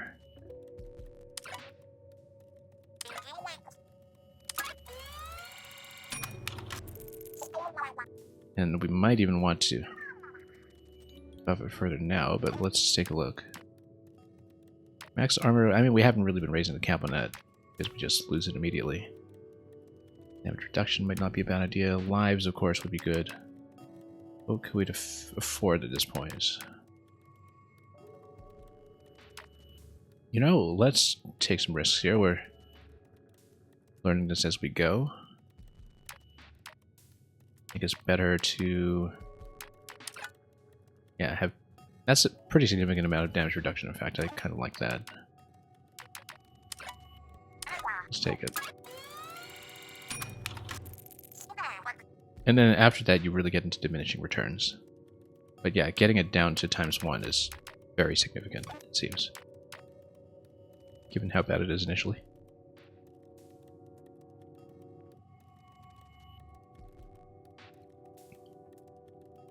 Now, we can't really afford anything else right now, but... oh, actually, no, we haven't gone into the palette, have we? Or the color chip collection. Yeah, actually, no, we need to go into the menu in order to get the pearls from new chips. That's something I didn't know. We should have considered that. But now we can afford a life, so we should do that.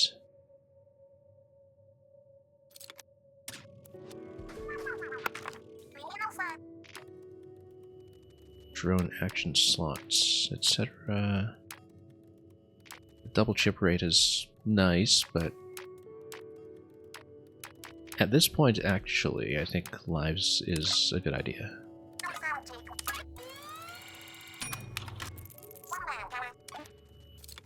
Okay. That's pretty much as we can spend, so let's just keep going.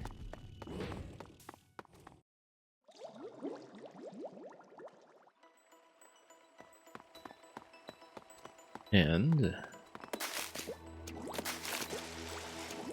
do we want to stay on Umbrella as a thing, or do we want to try maybe Shooter and Trizuka? Let's do it. Ink consumption could be kind of rough, but I like the bomb a lot better, so...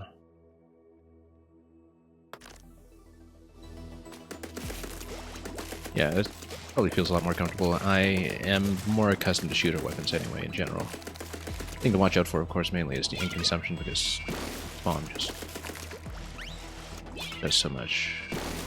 1800 on it, that's not bad. I mean, I never knew what the damage numbers really are in the main game, because it's just always based on the target enemies giving you percentage of the 100 HP. But yeah, burst bomb's pretty good here, so... what about Trizuka? Let's actually test the Trizuka damage, just so I know what we're dealing with proportionally before we start buffing things. 2200. Bombs actually seem way better than Trizuka. But we get 3 shots off of that and get the range, so probably helpful. Okay, let's go shooter. And not cripple ourselves too much.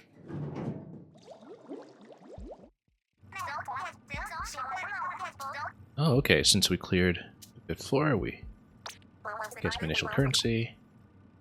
Guaranteed vending machine corner on the 5th floor. Yeah, we didn't even look at that. I guess this must be in the initial loading zone. Once we get to 5, we can take 5, yep. Swim speed up. I mean, you know, we kind of need ink to swim in to begin with. Swim speed up is usually good. Speed is usually good in general, but I feel like range would be terrific here, so let's do it. Forward momentum again. Still kind of learning the names of the stages as we go.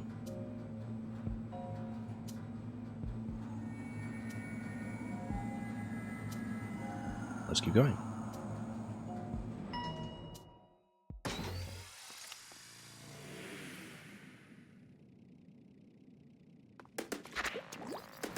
Yeah, range is very good on this now, in fact. I like it a lot. Particularly because range on shooter is not bad to begin with. Okay. Let's not drop into the middle of nowhere. Very comfortable to finally have some range on this, in fact. Look at how far we can reach with this. Yeah, decently, I guess. Where's that ball? Oh, it's already all the way over there. It's next to Pearl, just kind of bombing things for me. Yeah, they go after the ball, which is fine by me, given that we just kind of tap it from here. Oh, there we go.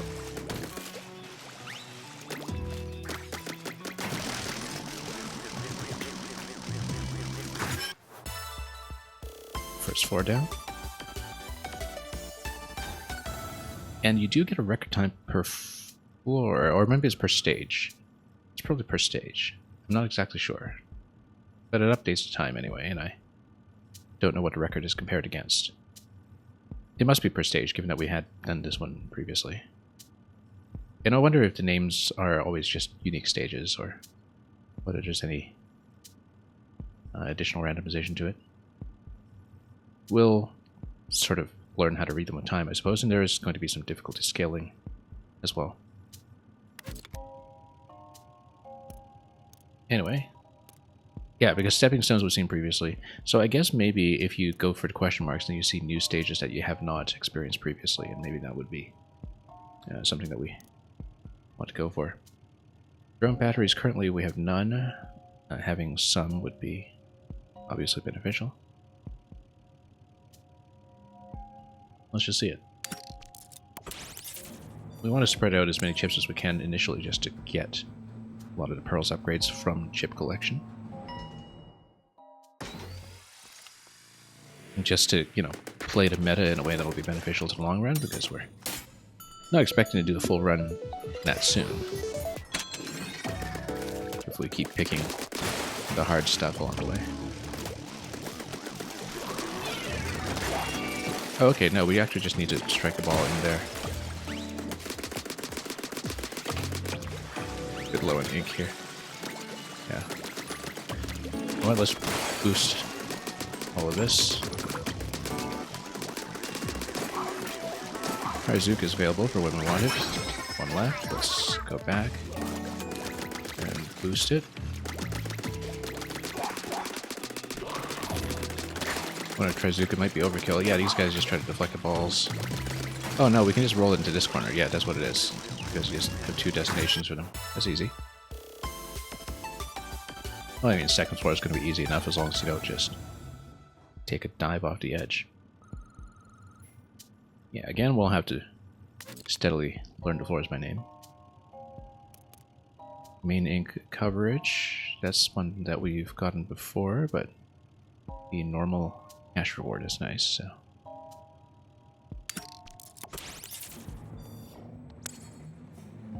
Buffing out the main weapon, since we actually know how to use this one. Yeah, too bad we just barely had any run at all with the initial undercover Brella style setup.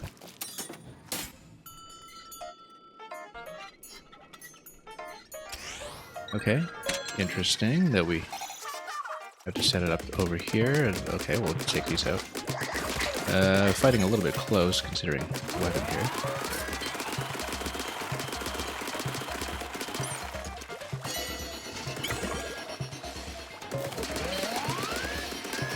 Push it through the checkpoint, let's just watch this enemy spawns, obviously. Having some range on this weapon is certainly helpful here.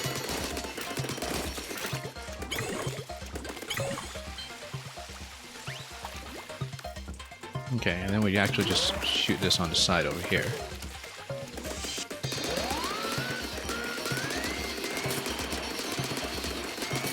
We kind of need some visibility on enemy spawns, but let's just charge up a little bit here. Push it through.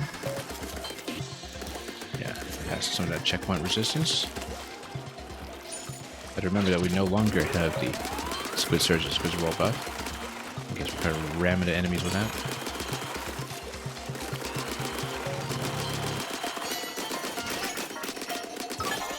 Okay, we'll take it.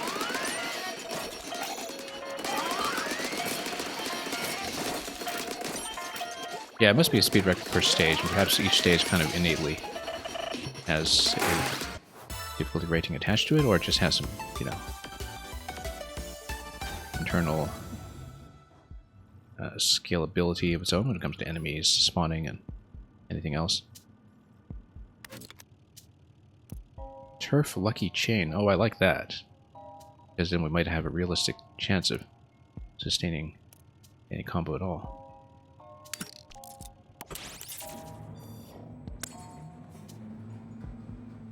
We're really pumping the main weapon this time when it comes to color balance.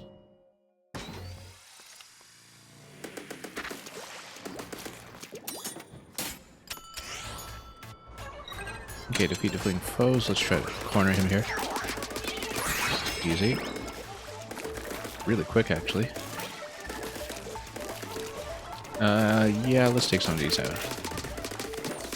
Pop that guy before he starts rolling at us. It's beneficial. Having the armor drop will be nice. As well as a disc piece. Special. Okay. And then...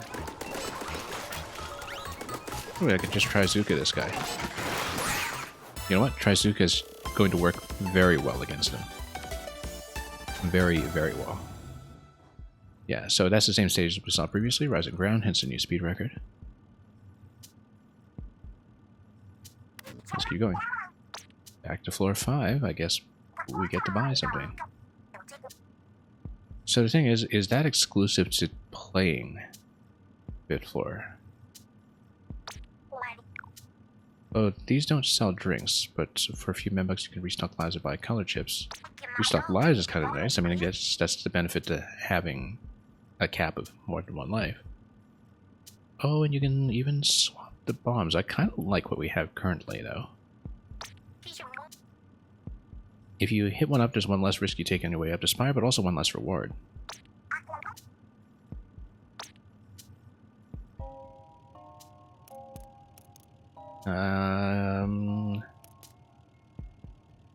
Explosions. I actually think I'd rather stack the reward.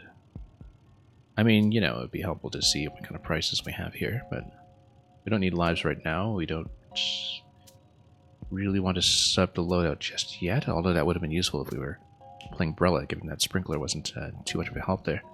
Color chips are nice as well, but I think it's better to have cash coming in. No, we'll just try to make it to another shop at some point. But right now, all the main weapon stacking we're doing seems to be going really well. So yeah, question mark is for unseen floors. Let's take a look.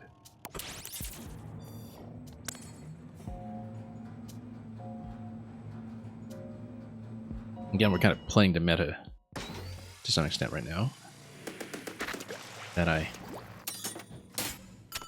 am thinking ahead to future runs and to just the initial cash accumulation to most efficiently get up to the eventual ending if we can.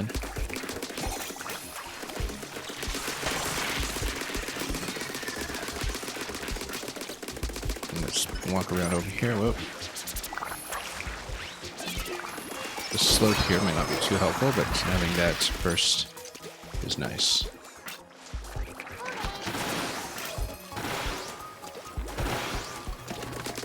Totally missed with a Trizuka shot, but we'll take it.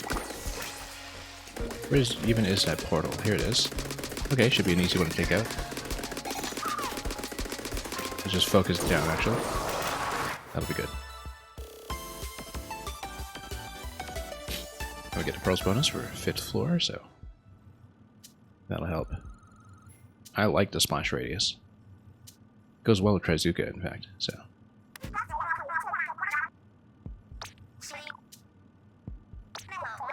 You can set it so that color chips that give Pearl extra abilities will show up in the Spire.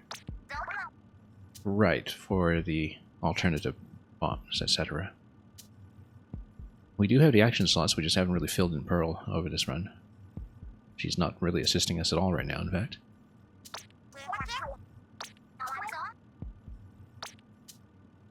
So basically just a little tip sheet between floors.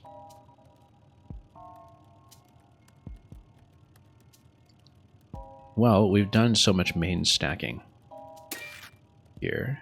Oops.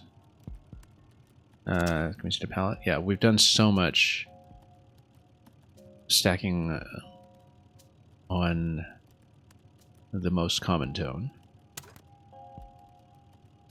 that I think we should actually get main piercing. And see a new floor as well. I'm kind of prioritizing seeing new stages in some ways as well.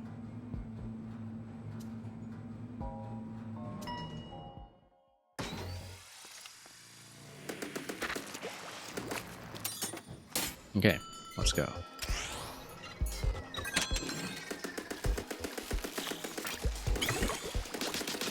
Take this out right away. Yeah, the piercing is quite nice because you actually get to turf through it as well. It's not just a matter of hitting targets, it seems.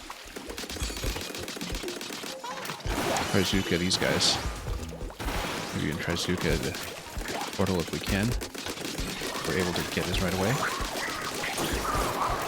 Just get the portal and prioritize the target. Not deal with the enemies. Yeah, I guess you could potentially have just started at the top of the tower. I didn't realize there was the portal there. We should probably start buffing some other things, but we get something extra. You found a bonus for, interesting. You get either a color chip saturation or a bonus challenge. A saturation, interesting. It says color chips to all empty slots. How would you want to do that? Oh, I see. It fills in everything? Only for that floor. All they have in common is their tone. Whereas a bonus challenge gives you an extra objective separate from the main one on the floor. It looks appealing, but at the same time, I think we need to, actually get some drone abilities up and running, perhaps with the spot bomb instead. But because right now we're not getting any benefit of charging her when we're not using her for anything.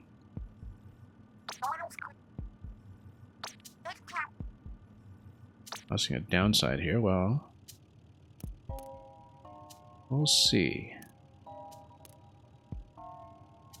Have we actually done the fill rate one previously? Let's take a look at the collection. Check it. Oh yeah, you get the pearls right away when you check the collection. Not just in the lobby. But we actually have picked up all of these because we haven't used Marina to unlock the other options yet. By the looks of it, so.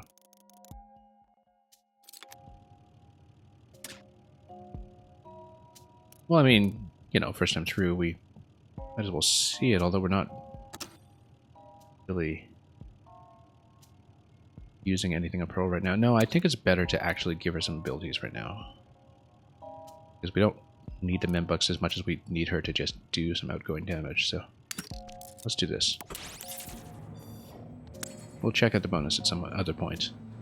Let's just prioritize the longevity of the run for the moment. Field Day Pyramid.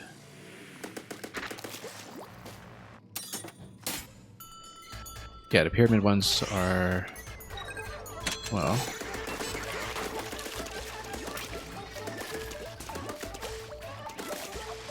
oh, okay. I think these two are just basically right beside each other. That was helpful. Oh yeah, we should have actually maintained a chain here. Oop. Get out of here before they stop. Oh, we should save Trizuka for the target, given how helpful that was previously. Let's escape for a bit. There it is. We should be able to catch it soon enough. The range buff is really helpful here. And that's going to be fairly clear.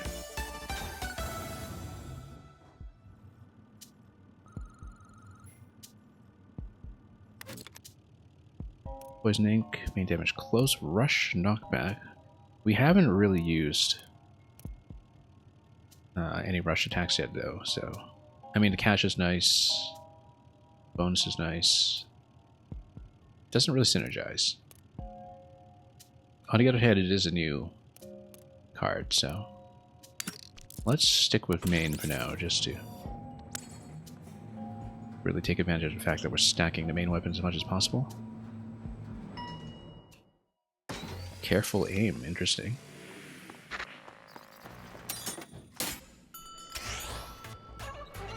Alright, let's catch this one on the top corner first, since it's... Oh, I see. The sponge is all... Oh, I see. So in this one, you just don't get the turf. That's what this floor is. You just don't get turf. So... Oh, should have taken that.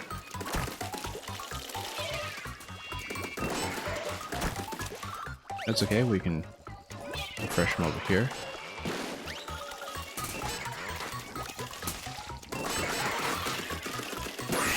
There we go. And, well, that was simple enough. Just bunched them up and blasted them. Didn't use main damage close at all, given the distance that we had.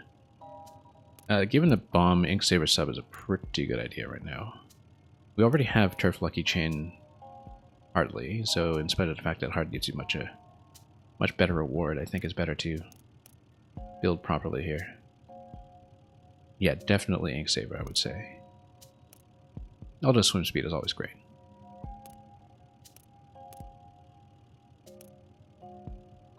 Let's go for it. Not much cash, but if we kind of blow through this floor, then we'll get a shot at the first boss. We'll see who the boss is going to be. Full floor.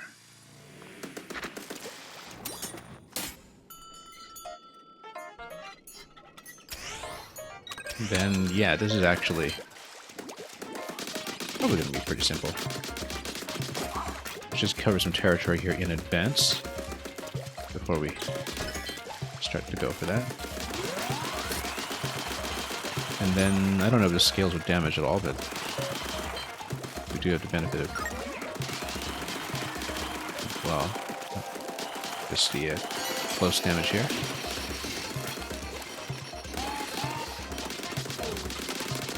Zuka is going to be helpful here when we want it to be up, but I guess it's actually more useful for the ink replenishment than anything. Oh yeah, I totally wasted 2 shots. That's okay. We got some drone gauge here. This will be simple. As long as we don't fall off the edge like we did rather embarrassingly before. Yeah. Close range might not actually be that helpful here, but you know what? Let's drop a bomb. Just blast everything.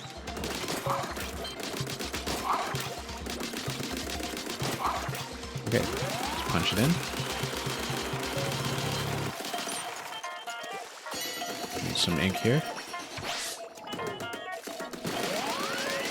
And it'll be in. In just a moment. Nice and easy. Alright, boss time. Who's it going to be? Let's find out. Way past anything we fought so far? Yeah, let's see it. If the Spire kept anything from my original design, there should be a boss at the 10th floor. How convenient. Wonder how much boss variety there is. A key and 500, yeah, we'll take it. We'll see what's going on. And I guess it's a kind of standardized difficulty as well, so... I mean, it's a boss. We'll expect that everything's scaled to hard. Or rather, it's kind of on pace with the hard rooms. Given our experience with Marina's room on the tutorial run. Being a little more involved. Layered rotator. Oh, it's probably the toaster. Boss. Oh, no, it's not. It's something completely new. Well, this will be interesting. What's this funnel-looking thing? Who are you calling funnel-looking? I guess we need to ride the incline. Although there are also bounce pads. Layered rotator. Asynchronous rondo. Yeah, we actually do need to use the parachute. Oh, that's red. That doesn't look good. Okay, so don't let the light see you. So stay out of range for lights. I guess maybe you get to hide behind certain obstacles as well. To avoid the light. Let's see. Let's try to get a close approach.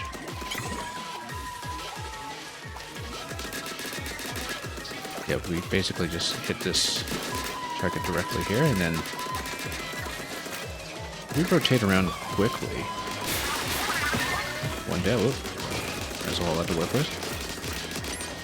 We can be somewhat greedy about Trizuka, I think, and then that gives us ink for punishment as well. Yeah, but basically the closer in you are, the faster you can rotate around it, so... Oh, bad idea. On the attack. What exactly does it do on the attack? Oh, bombs. That's fine. That's dodgeable. Looking pretty wobbly.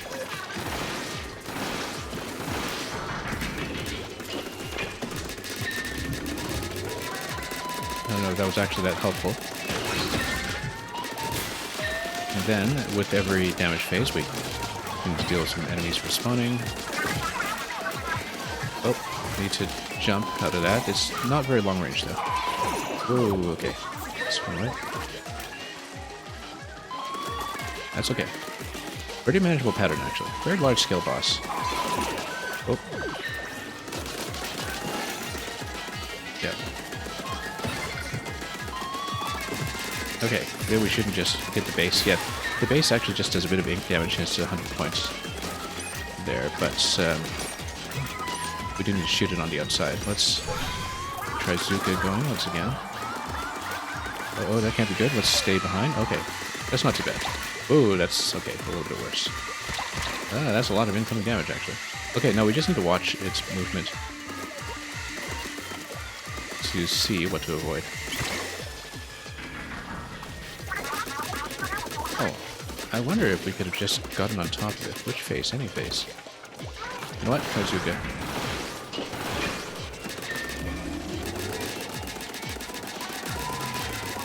Take down layer by layer. This layered rotator. Yeah, you can kind of see the ink coverage on it. Okay. We need to do some turfing here just to recover some territory. I've always loved a lot of the campaign bosses in this series. It's the consistent strength of the campaigns. They really don't skimp on the bosses. It's possible to float up. So, oh no, you can't actually get on top. Okay, never mind. Yeah, chain only gets floated up and kills. Stay sharp. Oh, yeah. Okay, we just need to avoid. And jump, actually, was the easiest. And then, I'm just gonna keep going, though. Let's get in there. Maybe save Trizuka for the ad response. I don't know. Have to avoid the searchlight a bit.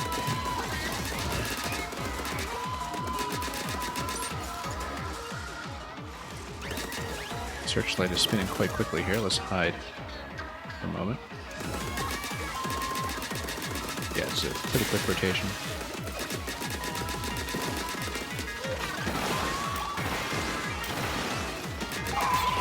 Nope. Let's rotate out.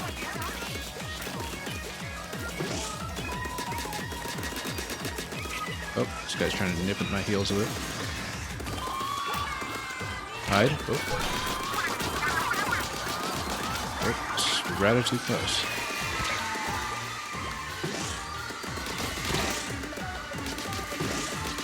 Actually, using the bounce pads to avoid the attack is pretty effective. Especially remember that you can float. Starting to smoke, yeah. We'll save Trizuka for ads, actually. I mean, I probably could finish it at this point. Oh, you know what? Let's go. Down? Is it down? There's a core. Oh, there's a key. There we go.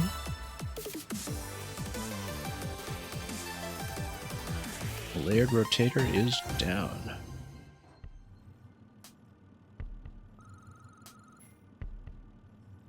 Okay. First time cleared this one. Let's keep going.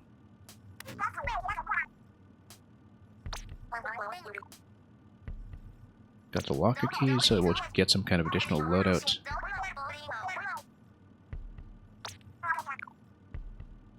We cleared 10th floor again with another pallet, we'll get another key, yeah.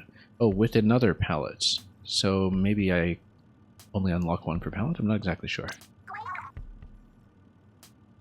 I don't think we've rung this pallet drive keys yet. Yeah, I thought it was an indicator of how many keys you can get per pallet. I thought that was a symbol that was on it, so we should check that afterwards. So you can't just use the same spec again and again if you want to farm up all the weapons. You do need to change things around here and there. And I kind of wonder how many pallets you need to use to collect all the keys and what kind of excess there would be in terms of surplus keys that aren't used for further unlocks. But I mean, obviously not every key opens a pallet. I guess that's what is useful to know here. Armor drop, I think, is going to be useful. I mean, 1%, I guess, is doubled. Explosion knockback is not bad, considering how many explosions we're using. Maybe we should check the vending machine at this point, even though we'd be spending currency. Or we could just, you know, continue with armor. Oh, and this has the bonus objective as well, so let's actually see what the bonus is like.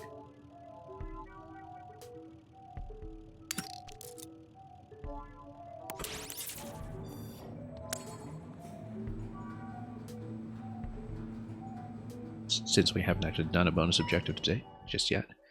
Exposed switchback, interesting. Protect the zone. Mobility, college ship saturation. So, what do we have in a pallet? Wow. That is a lot of mobility.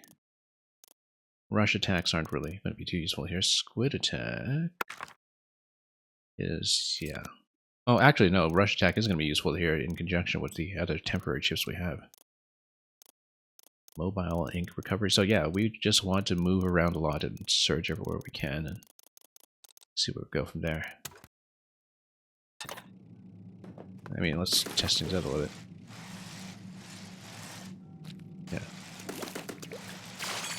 Yeah, it charges up to special quite well. I mean, I'm expecting to get absolutely mobbed here, given that we have the saturation, and we'll perhaps balance accordingly.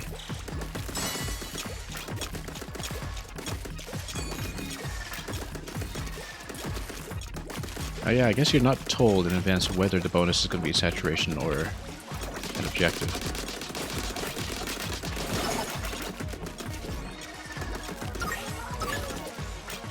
Then Trizuka's here already, so...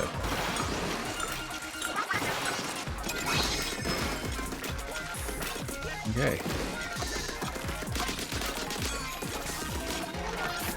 We actually get specials all over the place here. Just because from mobility and from, you know, we actually get that benefits. Just 10 ticks. 10 tickles, as you might say. Nice and tidy. I guess. Yeah, exposed switchback. Basically like playing on Moray Towers. Another vending machine. Knockback from the main weapon. It does not affect certain heavy enemies. We should check the vending machine at some point, but... Knockback would be nice though, that is something new. Yeah, I kind of feel like the more we farm currency while we're doing well on the floors, the better we'll do with some kind of later expenditure on something big. So, especially if we need to replenish lives later, it might be worth saving for.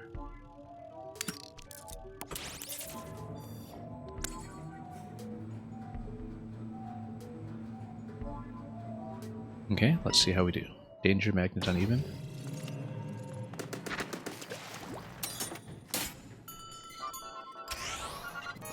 Okay, let's hop over to this one first so we can push it down right away. And of course, everything's going to try to push me back and forth.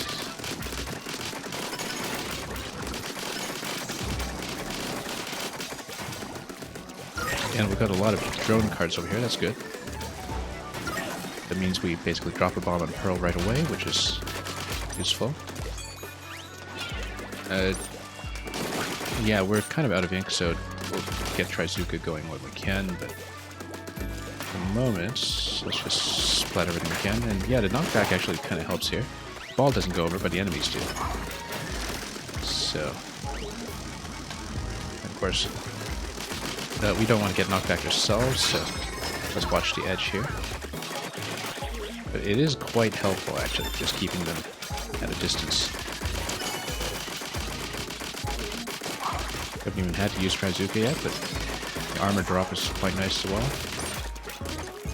Not that we're taking much advantage of the chaining, given the timer. Okay, here's the other ball. Let's just get the position for it.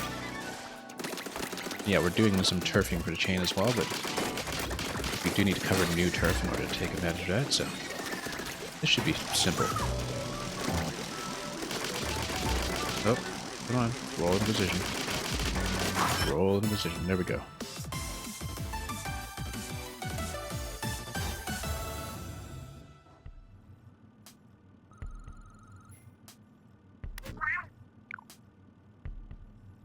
Something funky is up with the next floor. Do we see where it is? There's danger there. Whatever happens on a floor like that, you're not going to like rigorous. Interesting. Well, let's think about it. Oh, we know what not to pick? I mean, risk and reward. Danger floors will show up more and more often until you go for one. Okay, so there's a bit of an incentive to go for it and get it out of the way as soon as you can, while you feel comfortable. If there's too much, you can always spend some mimics to return to the elevator. I rather like that, actually, that the dangers just kind of compound on you. I guess it was like that with the bonuses being available earlier as well. Maybe. Let's choose. Yeah, we've kind of spec'd these two already, although we can upgrade them further. At this point, since we actually do have bombs and Pearl, it does make sense to go for drone gauge charge. Let's do it. Let's see how bad it could possibly be.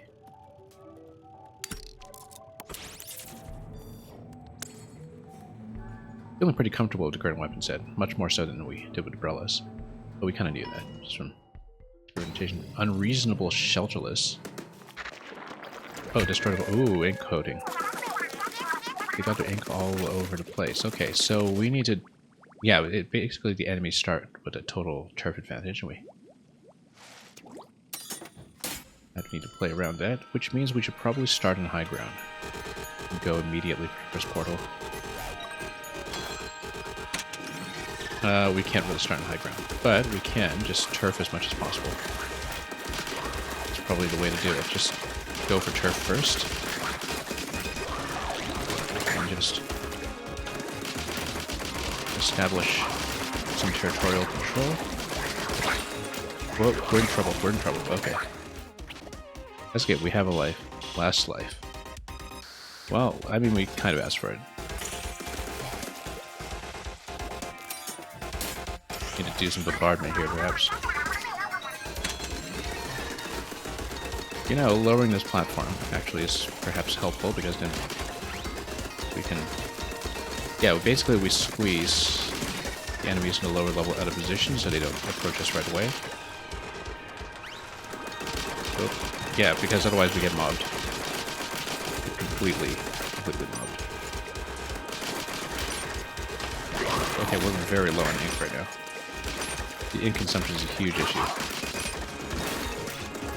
Thank you, Pearl. Very helpful. Yeah, basically, well, we're not making any progress in the objective, unfortunately. And won't until we get Trizuka down. Oh, knockback there. Yeah, we fell off. Okay, that's too bad. Fell off the edge. That's just what happens. Hey, new record, 13.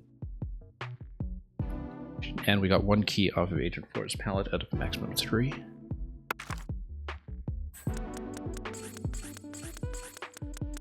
Got a decent amount of cash this time.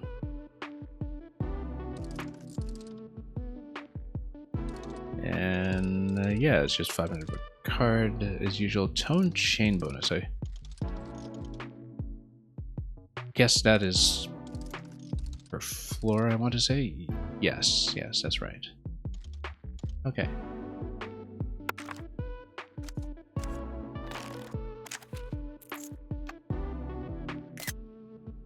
Alright, let's finish this one. I have another run left in me, I think. At least another one. We'll see how it goes. Lots to talk about here, including something additional in the locker. Let's see it first. Big man. And oh, he's gonna go Slosher. Because he's Big Man, of course he would.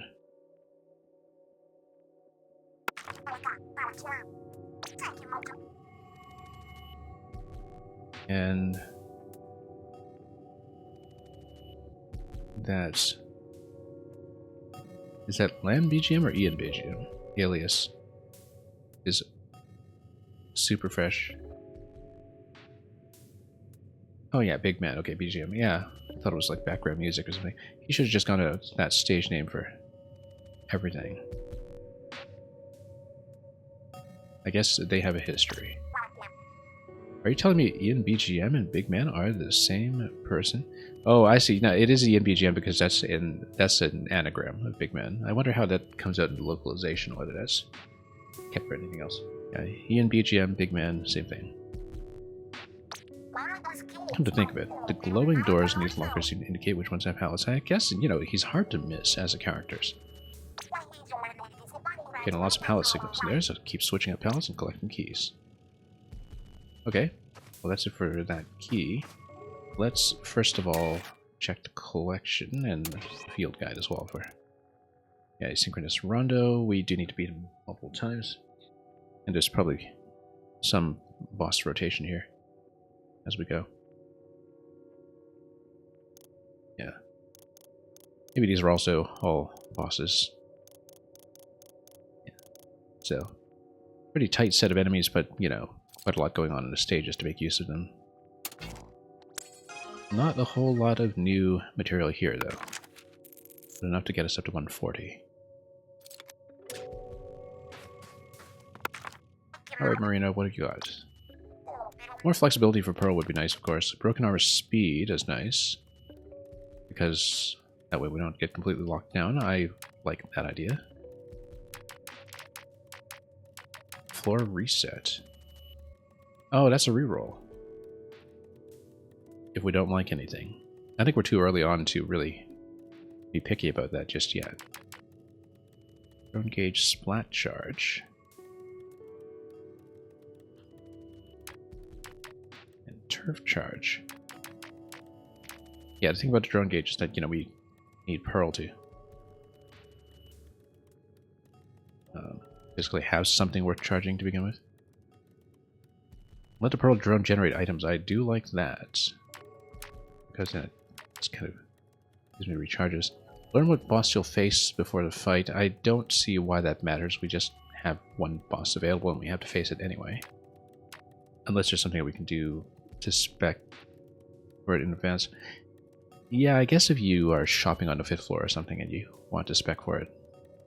But this is not going to matter. Ensure that you have a vending machine on the 15th floor. We're not even there yet.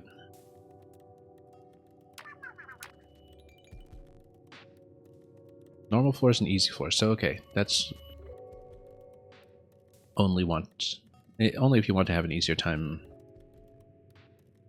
on the way up, but I don't feel like that matters too much either, given that we haven't had trouble with any of those. Kind of an interesting design, though, for sure. I think we want to go broken armor speed for sure.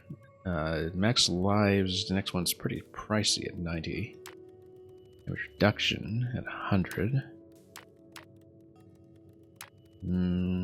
Yeah. Broken armor jump, I think, was actually kind of a letdown. I guess it gets you out of trouble slightly, but we haven't really made much use of it. Broken armor speed, I think, is absolutely necessary. I mean, we died to falling off the edge. Ooh, that's not much of an upgrade, though. What, 7? Yeah, I guess it's about maybe 12% faster. Well, let's see if we want to get something for Pearl instead. Drone Sprinkler's not too bad. I don't know if that replaces the burst bomb in her spec, though. I think it does, because you can see that she only has one bomb slot and one sub slot. And while that would give you some additional cards to unlock more pearls, that's kind of a long-term consideration. Drone items. Unlocks, yeah. I'm just trying to see if it occupies some kind of existing slot here. The charge buffs are probably the most useful thing right now. Yes, the action slots we just haven't made use of right now. Hacking is required to set in the colored chips for drone. I guess right now, because we have 2 action slots, yeah, then that's usable for both the killer whale and the splat bomb as we pick them up. And the more slots we have, the more bombs we can have her simultaneously charge, perhaps. Let's make some decisions here. Max lives, I don't know. I kind of feel like reduction is the thing that is more immediately beneficial. Let's see speed, just to get it going and see what the cost of the next one is. 60, we can afford it if we want. I mean, it's just survivability is much better with it, unless we just get mobbed in a corner like we were previously. Yeah.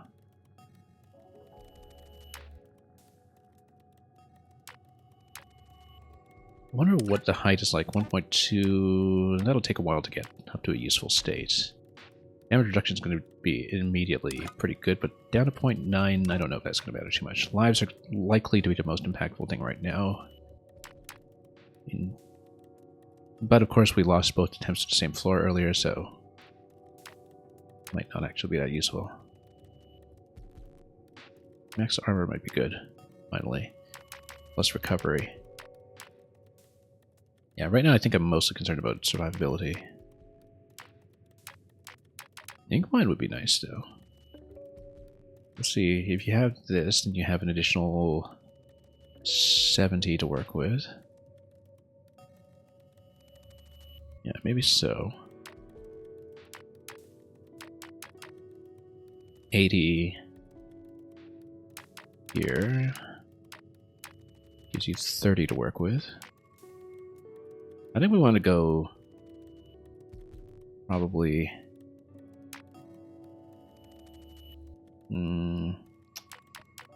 decisions. Armor recovery plus max armor, I think. That might be best.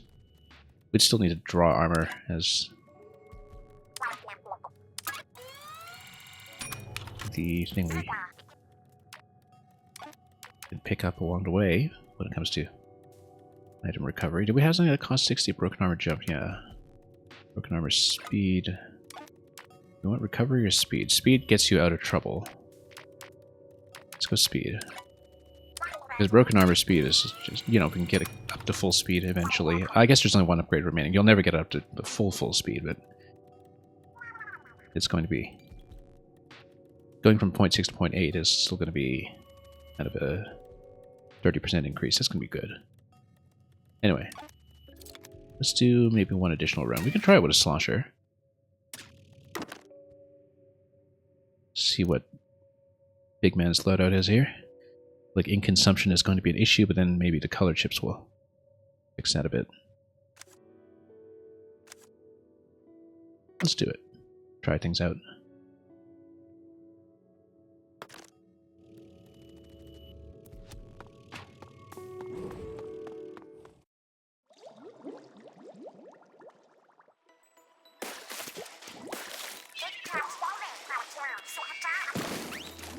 And yeah, let's see here. In terms of the suction bomb, it does 1800, same as the splat bomb previously.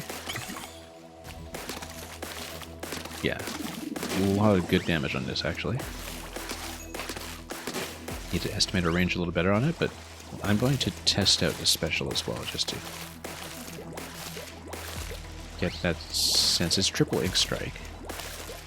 Let's just try to get a sense of what the damage is like on it. And then do we actually get to aim it? Yeah, we do. Wait. Or oh, I totally lost it from not using it quickly enough. That's okay. We'll hopefully get out of trouble with it, so let's just ride. Took too long making decisions. This will probably be the last run of the day, I think. Depending on how far we get, of course. You run, get pumped, anything could happen. Rein it in a little. Though I agree with the sentiment. Okay, so sound wave damage. Sneak attack size. Kind of like that 190%. That's pretty good. Everything here is on easy, so we might as well just go for the thing we want. Although run speed's pretty good for this kind of weapon as well.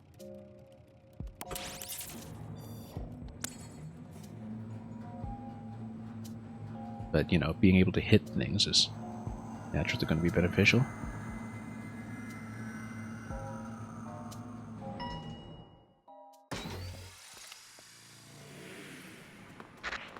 Alright, destroy the portals. Let's go. Just roll through the early forest. I don't know that I'd ever really pay for the floor skip. Unless we get really deep in and want to go straight for the boss or something. But, you know, even so, I think it's pretty much always going to be better to just play through. Oops. Oh, the ink consumption. Yeah, we're going to need to work on this ink consumption. That's a major limiting factor of playing Slosher here. It's just going to get me into low ink situations quite often, it seems, when we're charging up that special yet.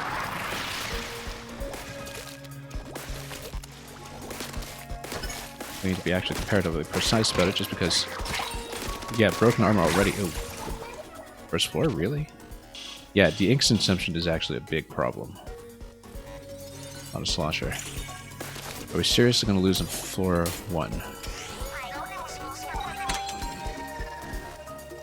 We should have used the balloons in the center. Yeah. Actually get into quite a bit of trouble here with ink consumption.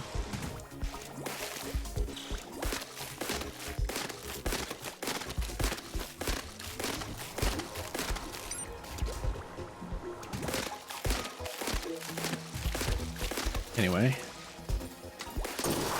Here we go. Now, with the lives, it doesn't reset you to the beginning of the objective. It actually does save part way, so... Too bad we just blew through a life right away. I mean, we can see how much they cost at floor 5, I suppose, and replenish at that point. Rush, knockback... Ink saver, yes. Absolutely. Taking a death easy floor 1, that's not very auspicious. But you can see just how much more comfortable I am with shooters. Ooh. Drone saturation, we got everything here. Yeah, and we can see just how she just simultaneously charges everything in. And just drops everything as she goes. You can in fact see what the bonus is. Yeah, so it does include things that you haven't picked up for yourself yet previously, so it just basically maxes out everything, and, you know, there are even empty slots left over because it's maxed out everything possible with the drones back. With slots left over, so... let's actually go for the tower then. Or for the points.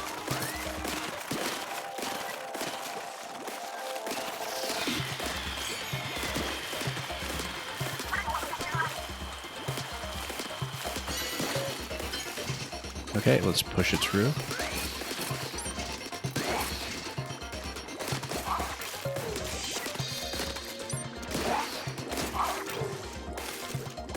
I think I've barely even played Triple Ink Strike in a standard multiplayer game, so not really too familiar with it. When it comes to usage, maybe that's something we should rectify. Oh, we're in a sticky position over here.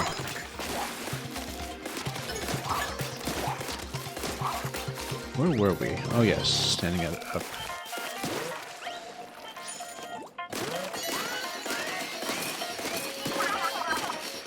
The bomb party don't stop. No, it doesn't.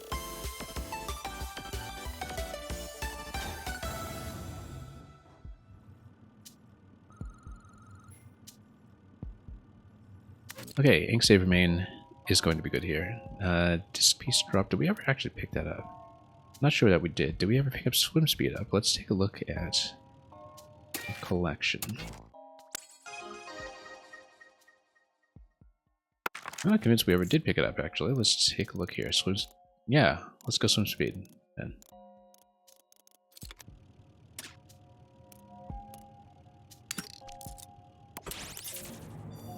We'll definitely want to bank up cash because of the fact that we already have one life that I want to replenish, and we don't know how expensive it will be.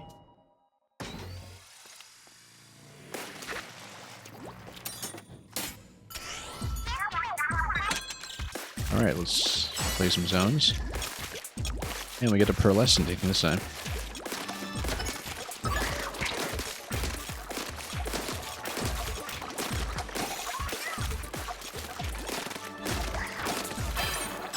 Whoa. Yeah, the inking is a huge problem here. We just don't have ink. Okay. Yeah, the jump was actually useful for change. Okay, much better.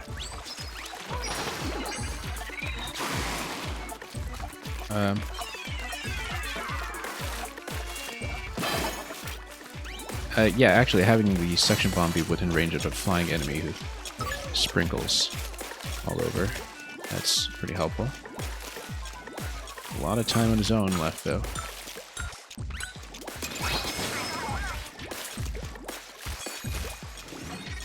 Yeah, definitely the ink consumption is really killing me on this. But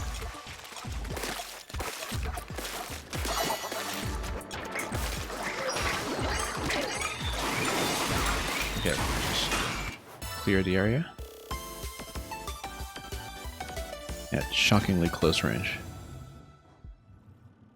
Yeah, this is definitely not feeling as comfortable as playing the long-range shooter with everything on main. In piercing, I think piercing is going to be quite good with this. Firing speed is not bad, except the ink consumption I think is a problem. Rigorous, though, already on the 4th floor. I wonder... That might not be clever. Given that, again, firing speed... It gets me out of trouble. I think it's just the main ink consumption is just absolutely terrible right now, so... I think in terms of ink consumption, we actually want to go with a familiar floor here and go main piercing. And survive into floor 5. Of course,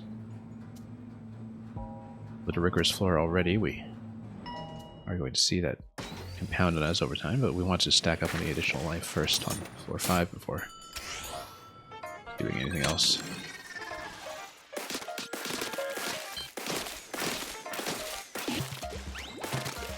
Yeah, so piercing will help, just for this weapon type in particular. Because I really got to play for ink efficiency right now, I think. Yeah, the ink consumption is just dreadful. Well, okay, a little bit of momentum there.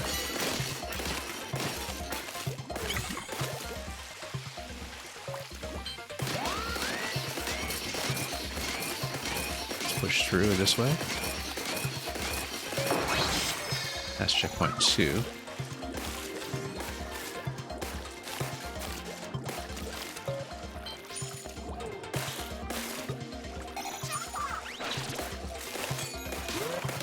And it'll be up there in no time. Yeah. In general, we should actually use triple ink strike here as my ink replenishment for situations like this. Just drop it immediately.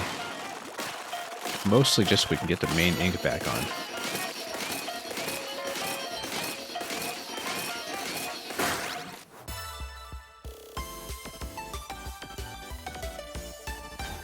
Yeah, I think using the special to get myself out of ink trouble is pretty good. I don't know if triple ink strike is the best for that, simply because, you know, you have a little bit of time that requires you to use it. Something like splash down, something instant would be perhaps a little better. Reach slider to get you out of position and out of trouble. Definitely the vending machine for this one. Mobile ink recovery, though. Ooh.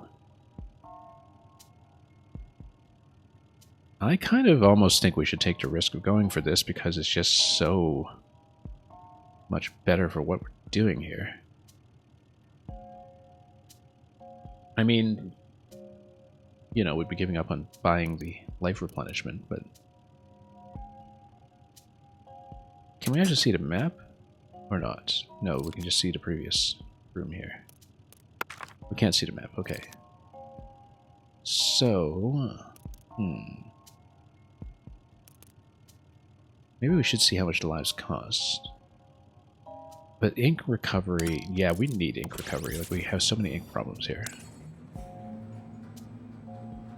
No wonder this color tone is favored for this weapon, because you kind of need to mitigate the ink consumption issues just to have it be useful. The ink problems on Slosher don't seem nearly as noticeable in a multiplayer game, to be honest.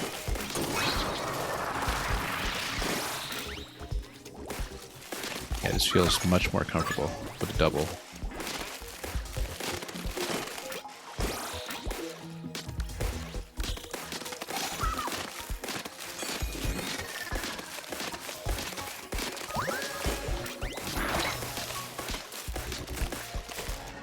Okay, let's get out of trouble if we can.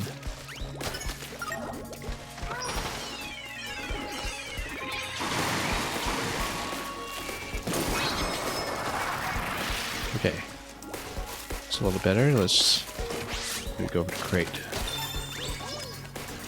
Get armor going. Oh, was way out of position there. Good thing we got the armor. We've got a second layer of defense there.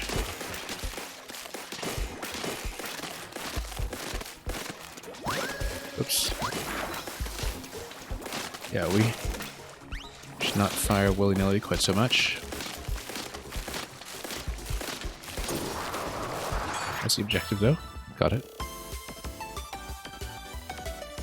I guess if you go for vending machine, maybe you don't get the bonus pearls. I'm not exactly clear on this. I would assume so, if you don't play the floor, that you wouldn't just get the bonus. But yeah, ink recovery, much better. You get more membooks for clearing harder floors. I think it's fairly self-evident. Hard work is the best spice for a meal. Best served cold.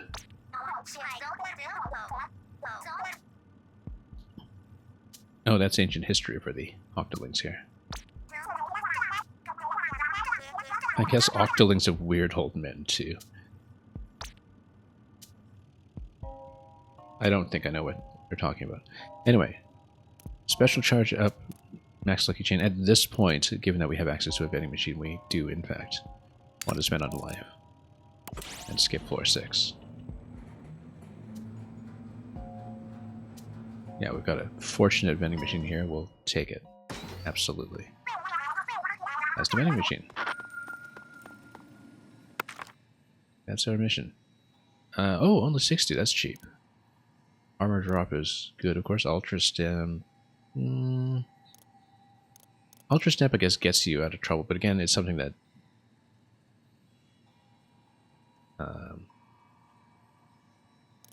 yeah, I mean, I guess it does allow you to move around a little bit, which is a bit of an issue with Slosher, but, you know, we need a life.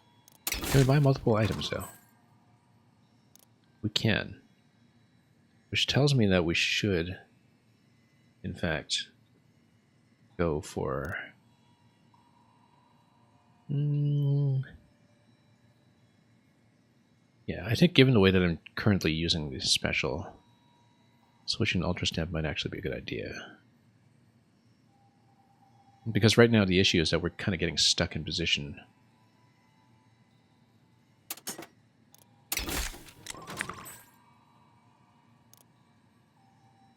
Alright, let's take that. And shopping? Yeah, we'll keep going.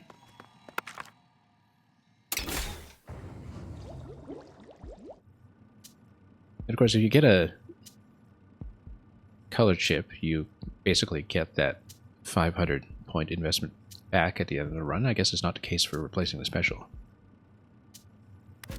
That's the only disadvantage, is that it is cached down whole, but it's literally just the equivalent of 5 pearls, so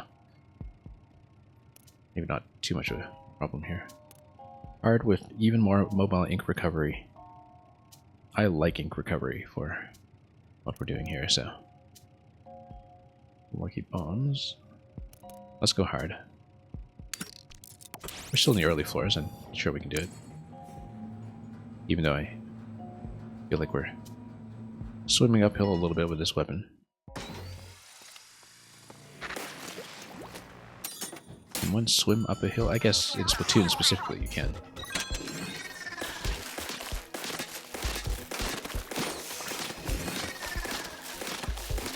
Come on, can we knock these guys out? Whoop.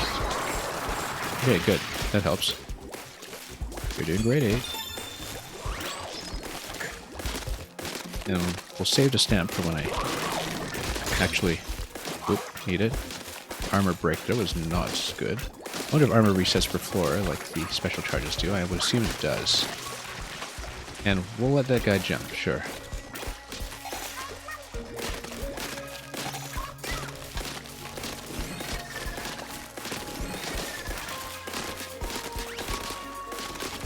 Yeah, just going around like this is going to be helpful.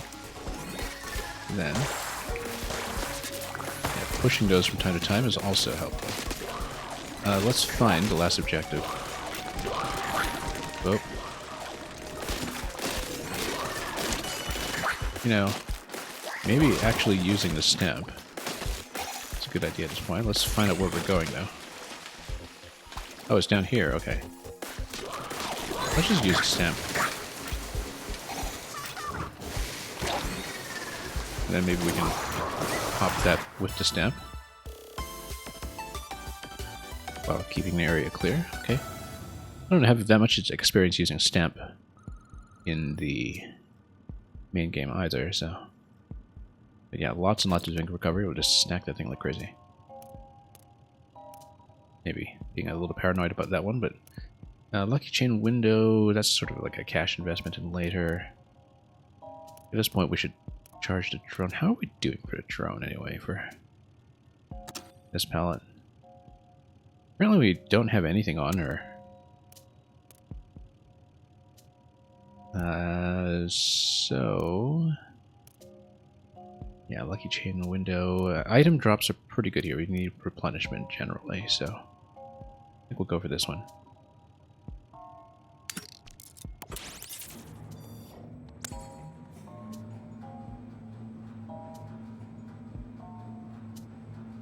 Yeah, there's going to be a vending machine right after 10 as well. After the boss. We need that for some reason.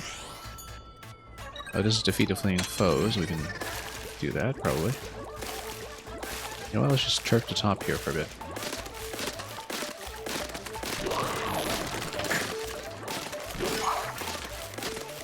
Just get rid of these guys before they become a problem. Now we should float down here and just chirp immediately. Chase.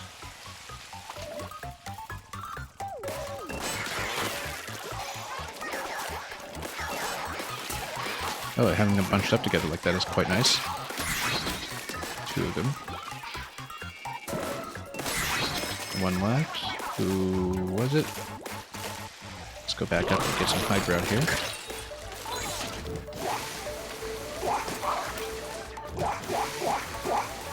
Just get him out of the way. Stamp actually isn't being as helpful here as I would have liked, but now the armor break speed, though, was definitely beneficial there. I don't even see where it is right now. Oh, see a flash? Yes, I did.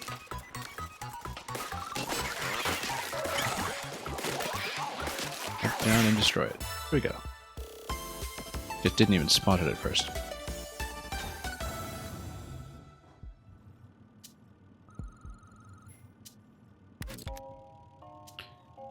Main range. Yeah, I guess at this point, you know what? Mobile ink recovery gets even better as you go. Drone killer whale, though, is maybe a little bit better at this point. Main range. That's a reasonable buff. I guess maybe, you know, that's technically kind of an investment in ink efficiency as well. That we're not running into quite as many problems with depletion. Snap feels a little bit awkward to me still, but... Oh, except as 9th floor, we'll get 115 out of that. I don't remember if you get pearls out of floor 10. Actually, no, Slosher kind of has limited range. We don't exactly know how much range we'll need on the boss. Let's go for main range.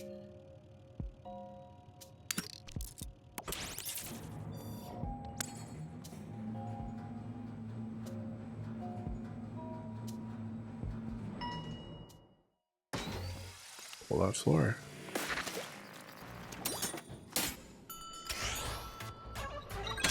And yeah, this is just going to be popping those guys as much as we can. Why don't we use suction bombs against these guys? I mean, I guess they're pretty tough. Okay. Pop that one immediately, and then let's just get some turf going so we can punch all these up.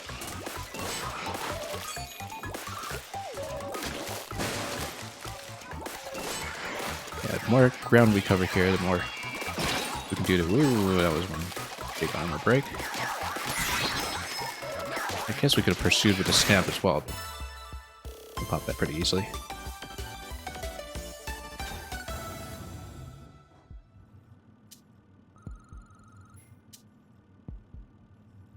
And let's keep going. In good shape so far. Let's see if it's a new boss. We'll find out.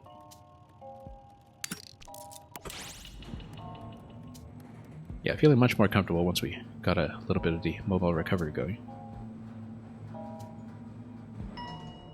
Elusive Bounder, that's somebody new. Oh, it's gonna be the rolling ball. It's gonna be something new, of course, but let's... Pinging Martial. So it's a kind of ball push. Yeah, I was pretty impressed with how much went on with the previous boss in terms of this complexity. Yeah, we'll save Ultra Snap for when we actually need replenishment. Just don't know enough about this pattern yet to see. Whoa. Let's jump it. Okay, so we don't want it to hit bumpers. We just don't want to watch the ground here so we don't get inked. In general, I want to cover some more turf, just so there's more mobility and so we don't have too much of a territorial disadvantage.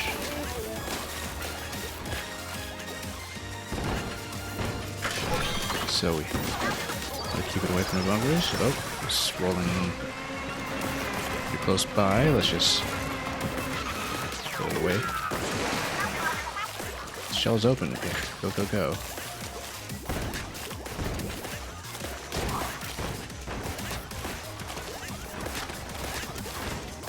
Very heavily armored. You can see the damage numbers are quite poor here. Oh. Yeah, still saving the Ultra Snap for later. Okay, we'll just try to roll it away from the bunkers. Yeah, it does roll towards center, though. That's the issue with it.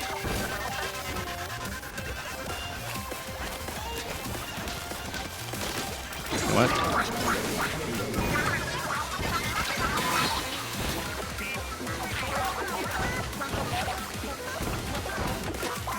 Didn't really get within range for much with the stamp, but at least we did clear some room ahead of time. Yeah, we want to roll it away from the bumpers as before. Just push them out.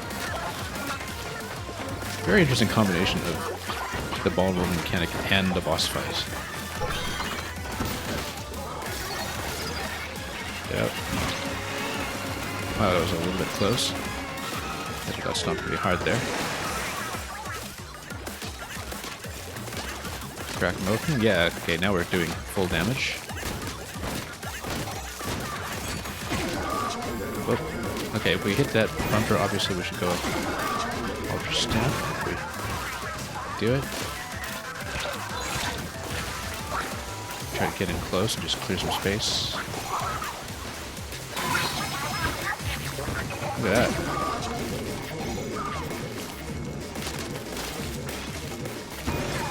Alright, let's practice. Whoop.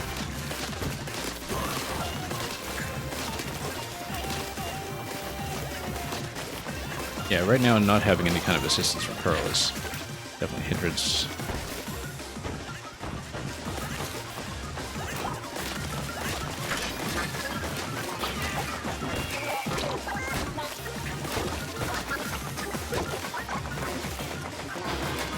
I mean, I would use the suction bomb, except of course that ink consumption is too bad. Actually, suction bomb is pretty good for clearance here. We're pretty close to getting special. We will save it for if we actually need clearance, though, like right now.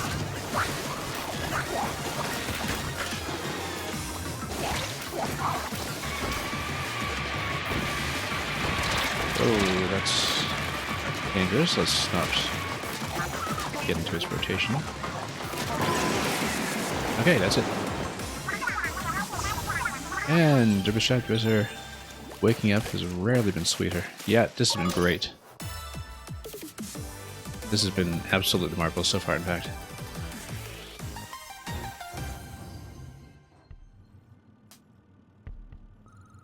I haven't put in that many runs so far.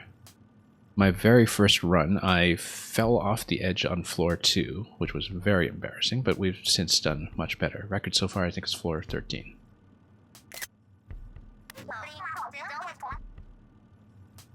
And we'll see how many more runs we can get in today. Possibly, maybe one more after this, but we'll find out.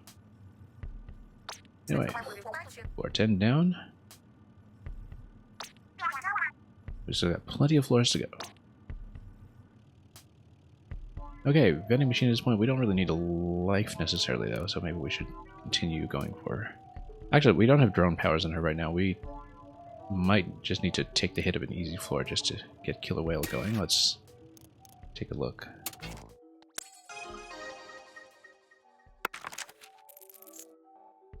Yeah, drone battery drop. Well, currently we just don't have nothing to charge on a drone, so... On the other hand, compared to an easy floor, maybe it's better to go vending machine. No, we need something on a drone. Let's just go drone Killer Whale.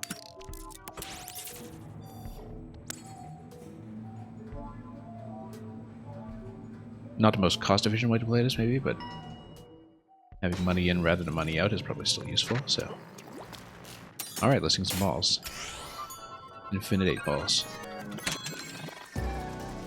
Okay. What's the target? Do I see the target? It's this one here, right? Okay, that'll roll in right away. That's pretty simple. That's an easy floor for you. Where's the other one? Do I even see it? There's a ball over there. Where's my target? Probably on the other side. Let's just roll it in somewhere. I don't see where we're going with this. Just take it around the perimeter and see... Ah, there it is. That's simple then. Let's just try to get some combo chains going then. Oh, did we totally miss that? Yeah, we totally missed that. Okay, now we roll it in with an 8 combo chain. I said with an 8 combo chain, there we go.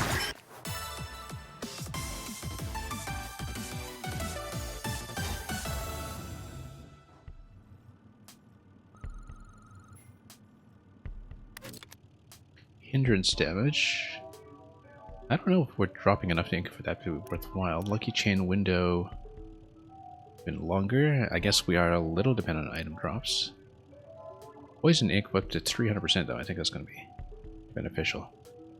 Now, although it is something that we had picked up previously.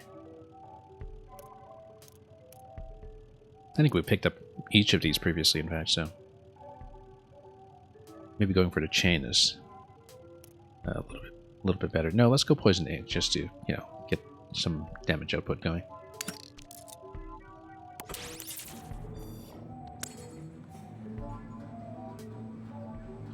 Not something new for the collection, but at this point our collection is starting to saturate somewhat, so. Open season crisscross, this is new. Another ball rolling extravaganza. I need to be a little more precise about this one. Oh, except we get these platforms. Which might be slightly helpful, but...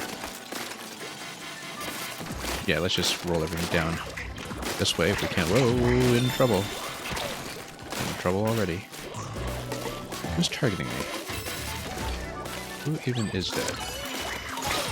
Have we seen that previously? Now, where did I drop my first ball? I must have dropped it pretty far down. Okay, we need to get rid of this guy. Oh, the ball's down here. Okay, dropped quite low. We need to get rid of him. Let's just try to take down a tower. I don't think we've seen this guy previously, so... okay, let's just get out of here. Take the hammer to these little guys here. Yeah, taking down a tower, of course, is going to significantly improve our chances. The balls seem to reload up top. Oh, we could just drop it down below, though.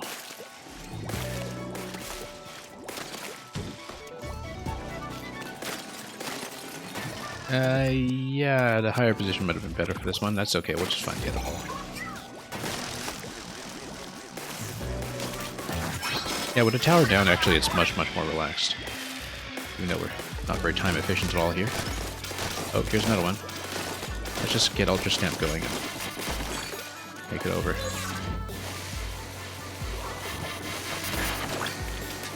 Just slap him. And just knock him down completely. Okay, that works. Oh. Let's get the special up again. Okay, so here's the other ball to roll. I guess we do need to take it up the slope then.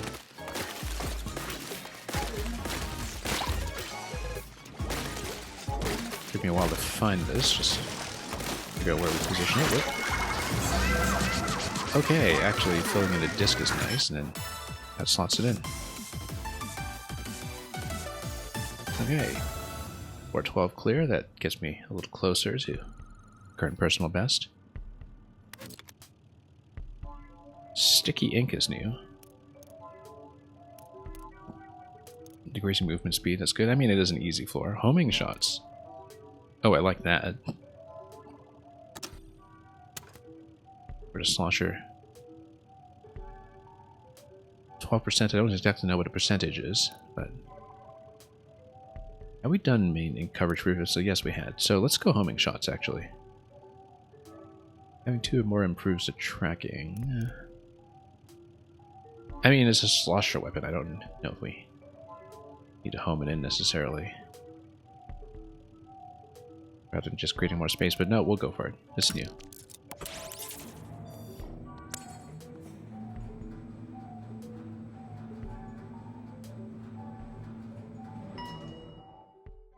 Open Season Fortress.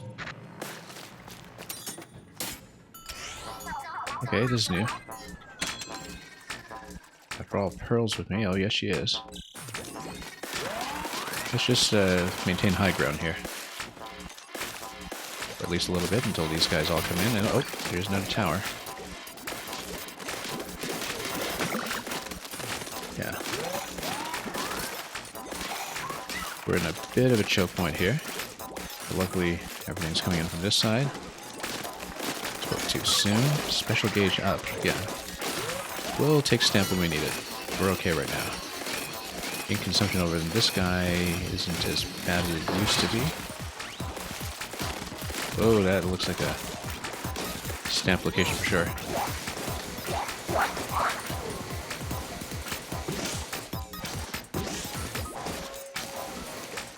Wasted some of the stamp up time here, but... where were we? There we go.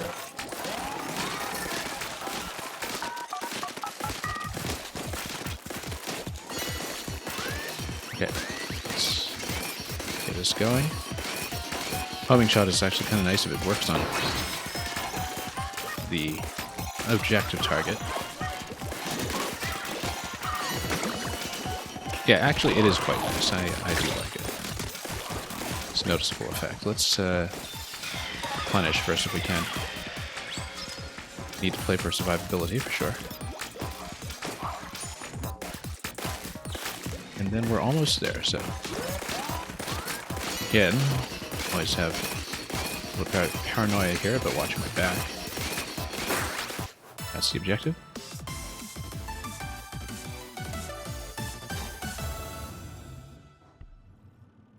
Okay. Getting there slowly. Ink bottle drop, that's new. Given the ink issues that we have, we should consider that. Splash radius. Refill ink by defeating enemies. Oh, that's not bad either. Yeah. Ink bottle fills half the ink tank. Refill by defeating enemies. This says a bonus attached to it, though. Let's do it.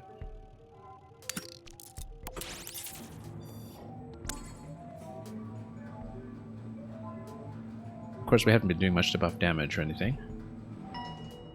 But given that Slosher has a bit of a damage advantage, the ink disadvantage has been... Anything? Don't take damage? That's a tall order. I was going to take a bunch, but now... Yeah, that is a tall order as far as bonus objective goes. I don't know how viable that is, the way I play.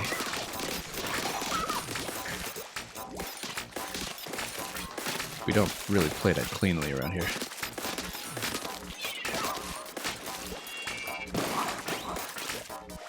Well, we need to get to the objective in the first place. And given that we can just take damage from enemy ink.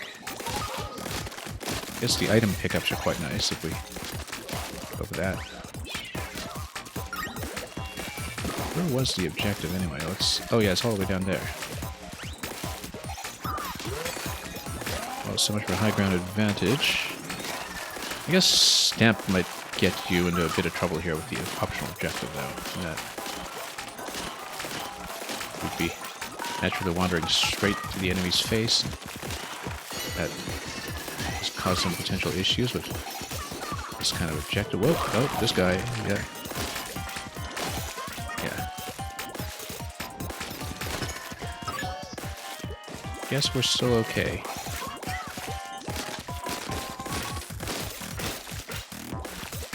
Don't know how this objective works in relation to the armor, too. Oh. But I guess, you know, we should take it seriously that not taking damage probably means not taking damage. Okay.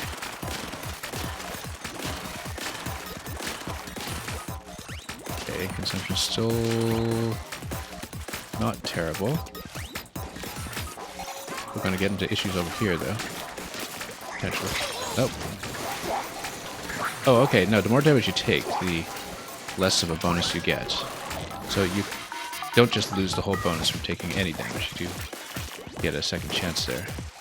So we started at 155, and we now get a bonus of 61 instead. Okay, that's a little more reasonable. A little more viable. So you don't need to be absolutely perfect. Let's just nuke this guy quickly if we can. Oh, now we get no bonus at all because armor broke. Yeah. Oh, ooh, yikes.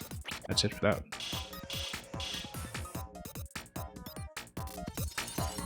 Well, that was incautious. I am at the last checkpoint, though, and the checkpoint does preserve what you need to continue. Rather, it saves past checkpoints when you lose a life, which is what checkpoints are for. Yeah, we just got into a really nasty position there. We haven't lost armor. Oh. Let's drop a suction bomb if we can. Okay, let's snap out of here. There's too many issues otherwise.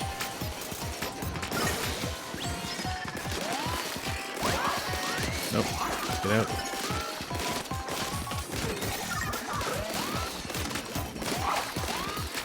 Piercing here is going to be nice. And there we go, just barely. That was close.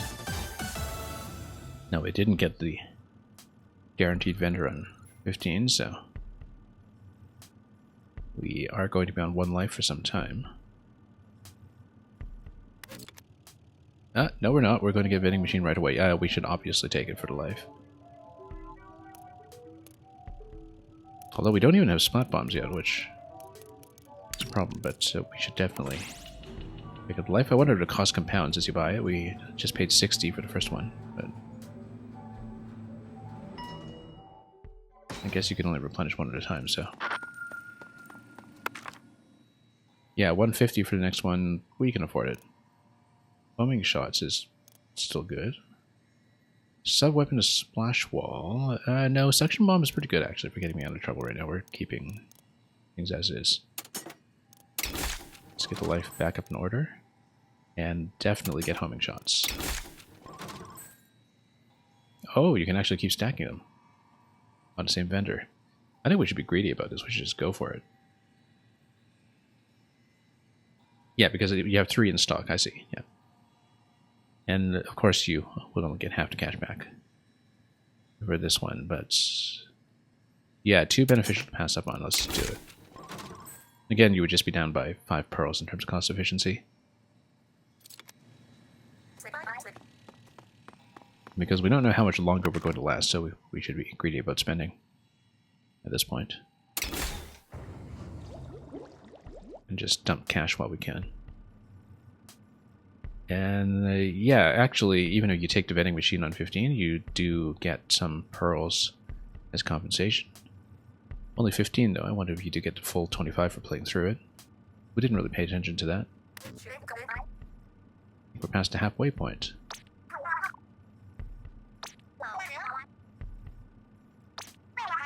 If only the order hadn't found a way into my mind. Yeah, we tell ourselves that often. Somewhere deep down, I did wish for a perfect world peace where nothing had to change. Well, maybe you should have considered that more carefully.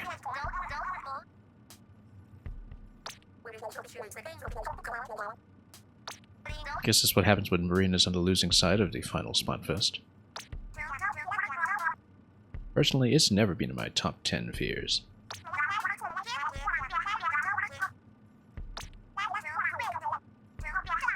Anyway, let's keep going.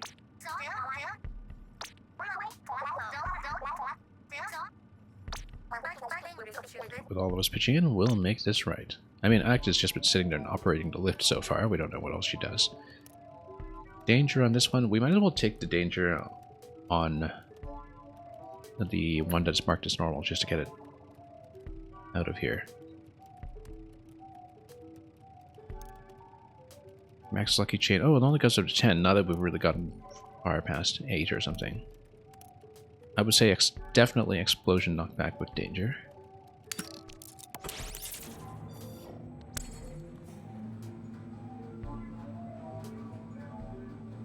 So yeah, it's uncharted territory so far. We haven't seen the second boss yet. No item drops? That's okay, we'll deal with it. I mean, we're spec pretty heavily into item drops, but we'll manage. Where are the targets? Okay, on either side. Whoop.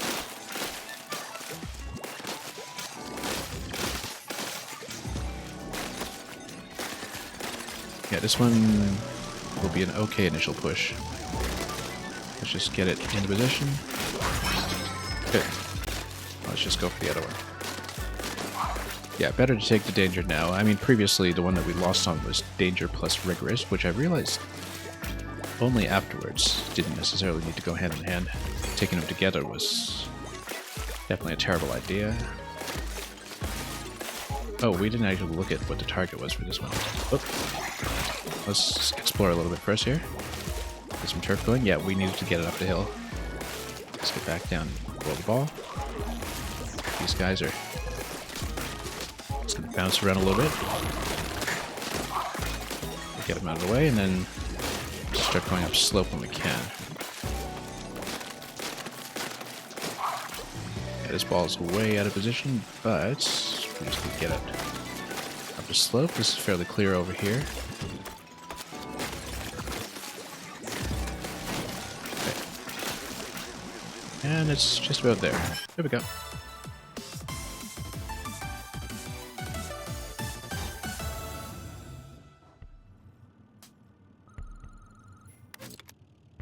Okay, got that out of the way. Hindrance damage, drone splat bomb. We actually still don't have splat bombs, but taking on rigorous at this point, I wonder if we should.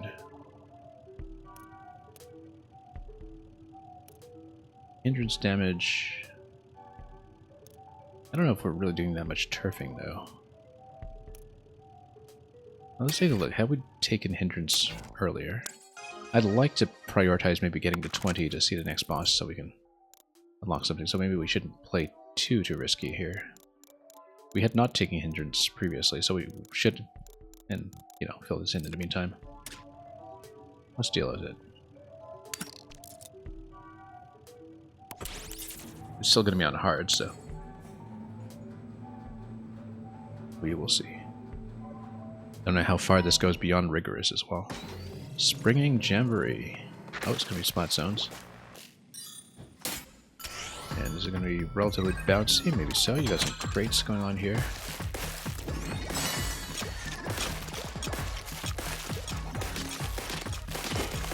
Oh yeah, because it's a level where everything just springs at you. It's Springing Jamboree.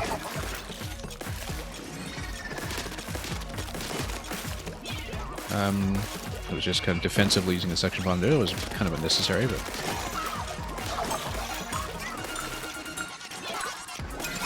yeah, let me take that out a little bit. We'll stamp as necessary. Whoa. Definitely need to take the tower out immediately. The homing shot is pretty nice here. In fact, yeah. The homing shot is very nice here for all these moving targets. There we go. I think the homing shot definitely got me through that one that time. Made things much more convenient. Okay, let's keep on going. Still going forward with his personal best. Poison Ink we already have going. Drone Splat Bomb is still just kind of sitting around waiting to be taken, but Sound Wave, I guess we do have Killer Whale going on now, so having a 50% buff on that probably is a good idea. If we want to take on hard, we do. Yeah. Much better than just relying on turfing everything, I think, at this point. Let's go for hard. Then we'll see how we do.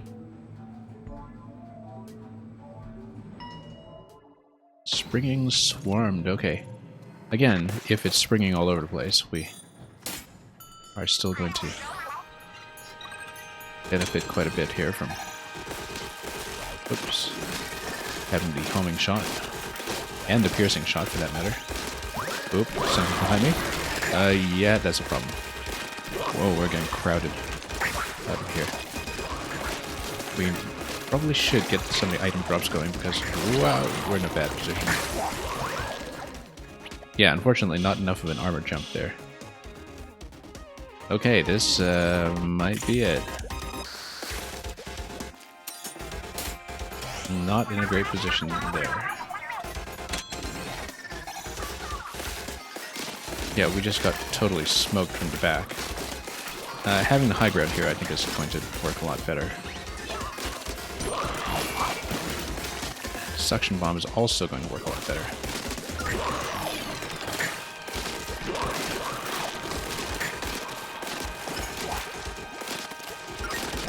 Whoop.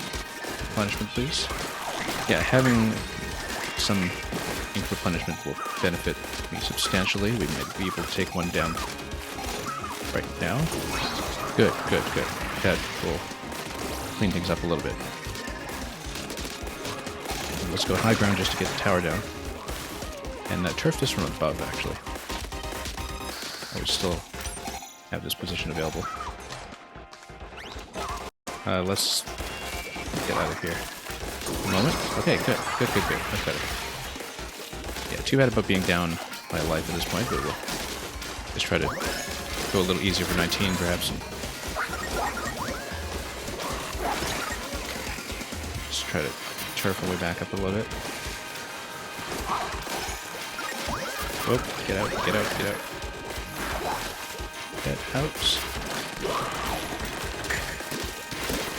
Yeah, we're gonna get sandwiched here. A moment. Okay, last portal is in a pretty bad position there. Let's try to gain some height on it.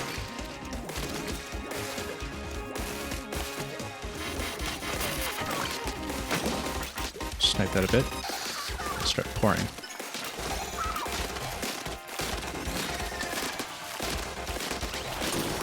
There we go. That was a little tight. Let's dial it down for the next one if we are given a choice. With 1 life remaining. So we can at least make a decent attempt at the boss. Now, problem is... yeah, we should actually watch the icons here because, you know, this will be splat zones. This might be rolling. This is escorting tower. We hadn't even looked at the icons up to this point, and that would have been more helpful. We haven't been using the squid attack enough. I guess that would get me into a better position, but I think ink recovery is actually going to be better here.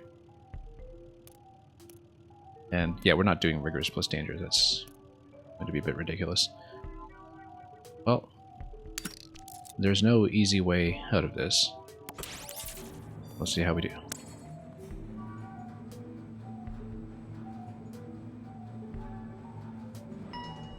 Projectile spam high. Okay, that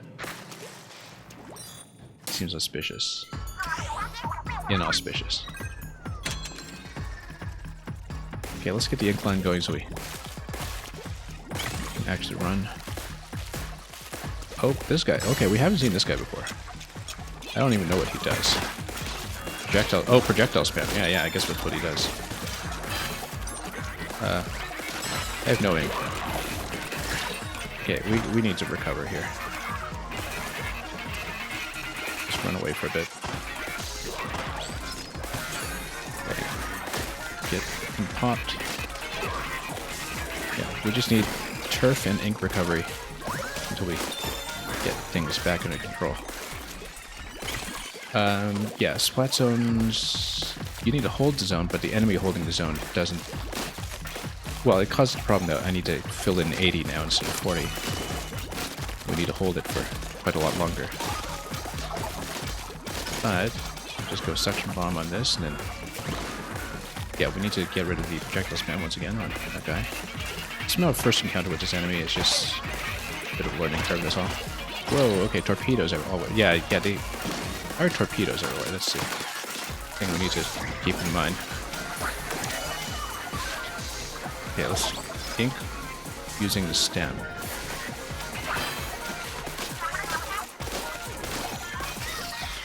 Okay.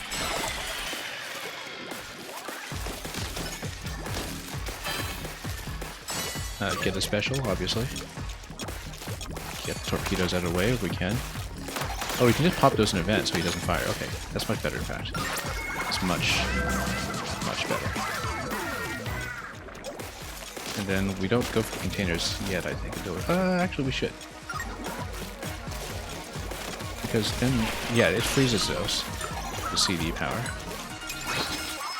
That allows you to hold quite a few ticks. Yeah, basically didn't use that replenishment there, but yeah, we should go for the projectiles and the nodes first before we do anything. And that actually cleans it up quite a bit. Let's take out a sprinkler, obviously. 12 ticks. So we actually are going to make it. We are going to make it. We have a stamp available in the back pocket. We're going to be doing fine. Just fine. Okay, 420 boss on 1 life. Let's see how we do. Not so good that we're coming up on a boss.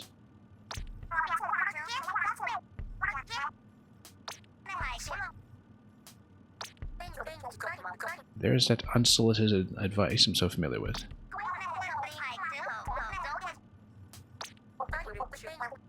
This side of you is less familiar. And yeah, so we're about almost an hour into the run so far. We've been taking it pretty slowly. Just getting a sense of how long it takes to do a full run, just for stream planning purposes, but we'll get through it. We'll hopefully defeat the boss. At this point, though, if I lose, we'll probably hold off on next run until tomorrow. I do want to keep playing, of course, but today's unfortunately not the most opportune day for me to run a super long stream. Okay, there's a lot of terrain to cover here. Oh, it's going to be a rival fight. Parallel cannon. So it's basically an octoling, or inkling mob fight, rather. Defeat the boss, we defeat 2. Okay. Then what do they do? Kind of an agent style fight. One's a roller. We splat 1.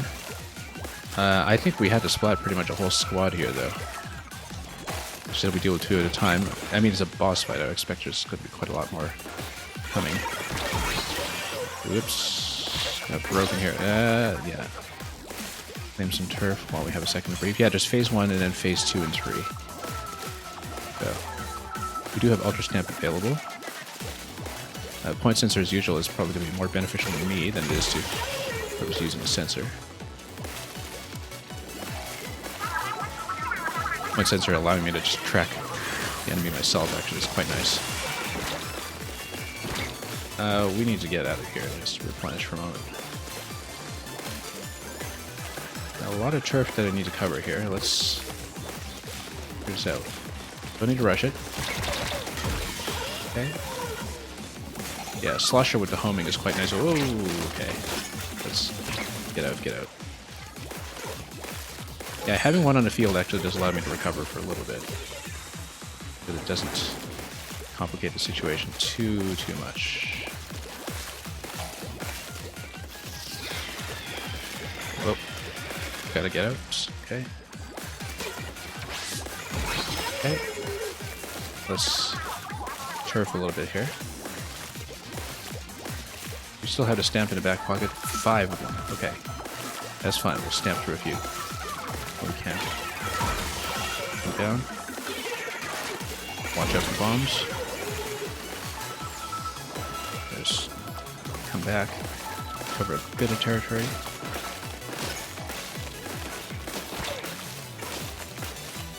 Why is there still a target there? Okay, here we go. 2 more to go. Is that really going to be the extent of the squad? Let's see. It's not that bad, actually, even compared to the bosses we saw at floor 10. Assuming there's no final complication with them all mobbing at me at once or something. Whoa! Or getting nuked over here, for that matter. Oh, roller. Wipe out. Way to go, was that it? Not bad, actually. Okay, floor 20 cleared.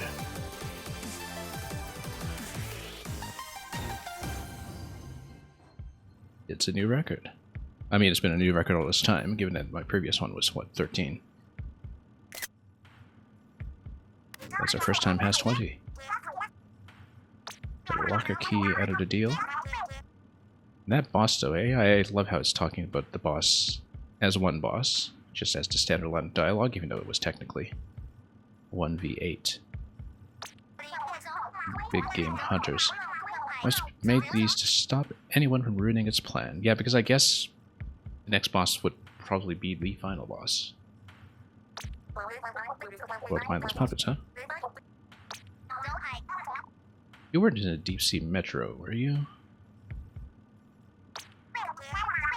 That's where we pulled 8 out from. I don't remember her from the deep sea metro, but okay. That's the place. Someone or something there took my will away. I was forced to DJ for it. I don't even remember the lore behind Inner Agent 3, actually, given that I never defeated Inner Agent 3. I heard this voice. So yeah, I guess maybe, you know, I played through Octo Expansion twice at least, I think, and I don't really remember much about the plot.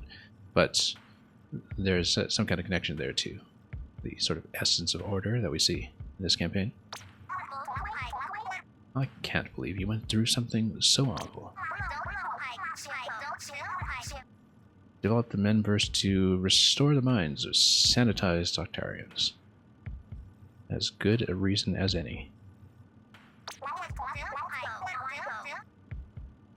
So it worked. Okay.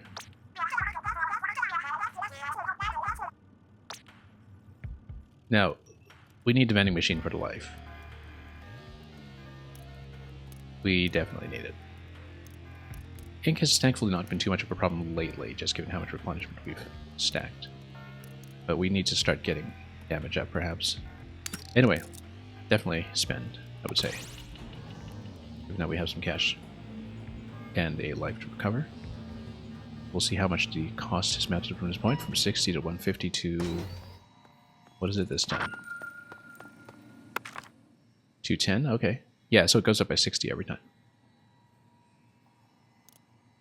Crab Tank. I don't use Crab Tank proficiently enough, I think. I like the snap right now.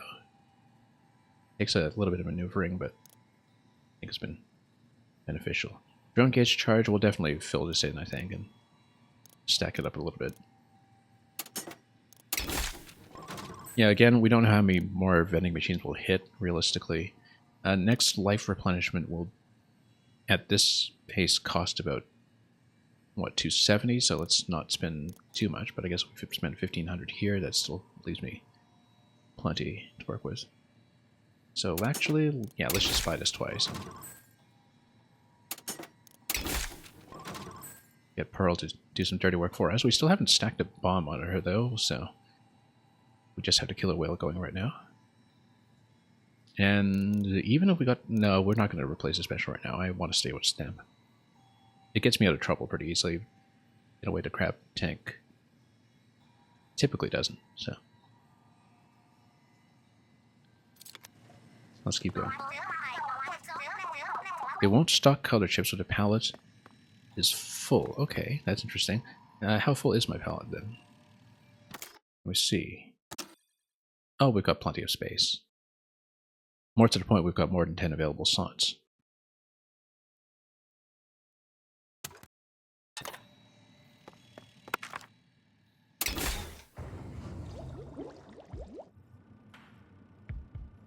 Okay, so...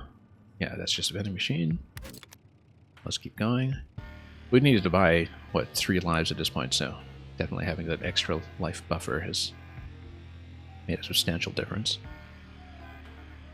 Anyway. The danger zone is going to be a problem at some point.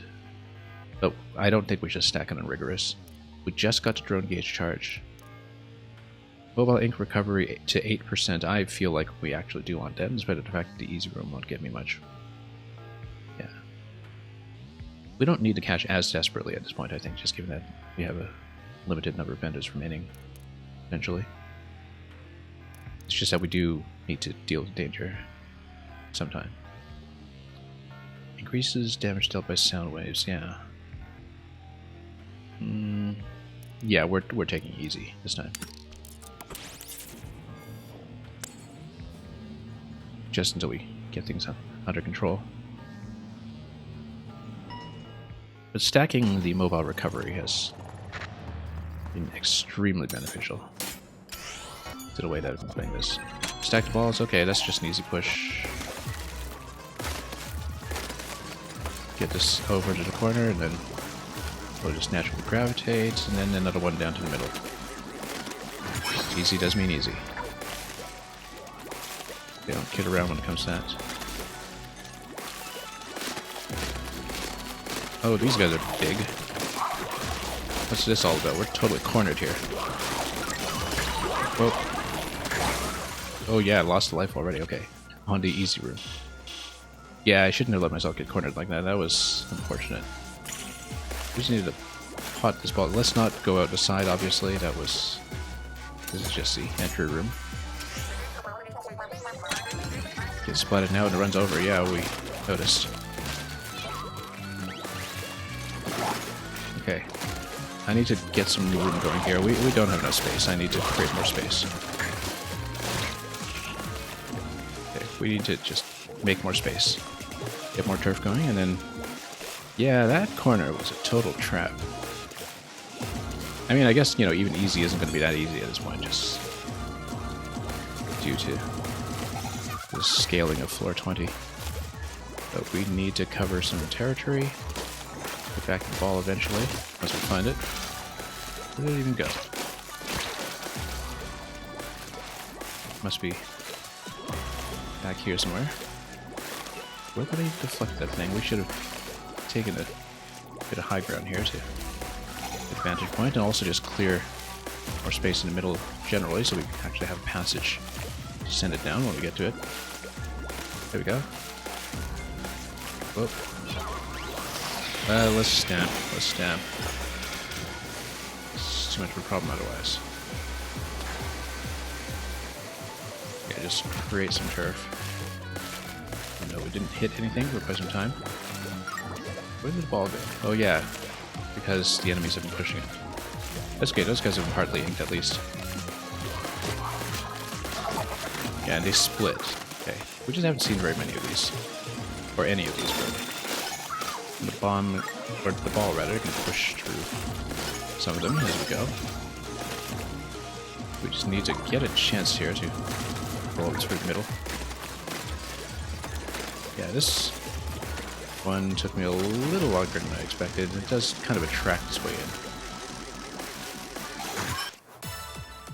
It was a little more than what I bargained for. But yeah, with one life remaining, we're in a bit of a touchy situation, but...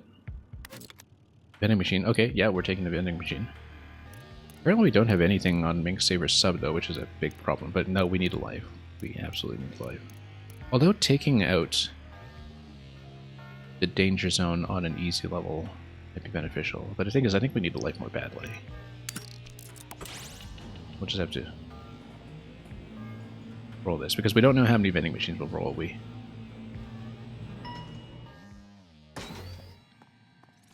should have taken advantage, perhaps, of the opportunity to clear the danger zone on an easy level, but...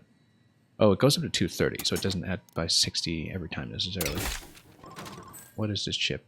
More drone charge. Wave breaker. Wave breaker doesn't really create enough territory for me. I guess it's good for clearance, but... And it's instant, unlike the snap, but the snap does get me, again, out of quite a bit of trouble. At this point, I think we should actually bank Ash in case we need life replenishment again. But... Tempting. No, we'll bank cash.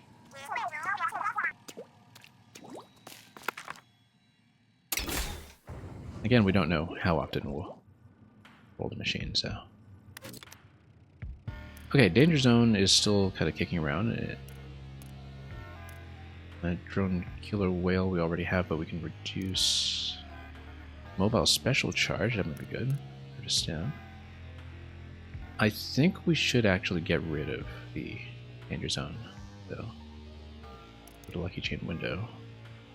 Mobile special charge is something I don't think I've ever actually picked up, though. So, no. Well, let's clear it while it's still at normal, if we can. We just don't know how many opportunities we'll have for that. Okay, 424. Stronger Jellicent's Arpeggio Barrage. And then we've got a couple of notes to hit here.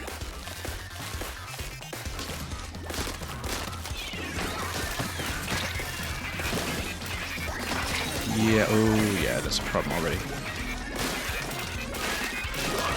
No, that was a problem already. Okay. Yeah, we maybe should have taken danger plus easy. Or just left it.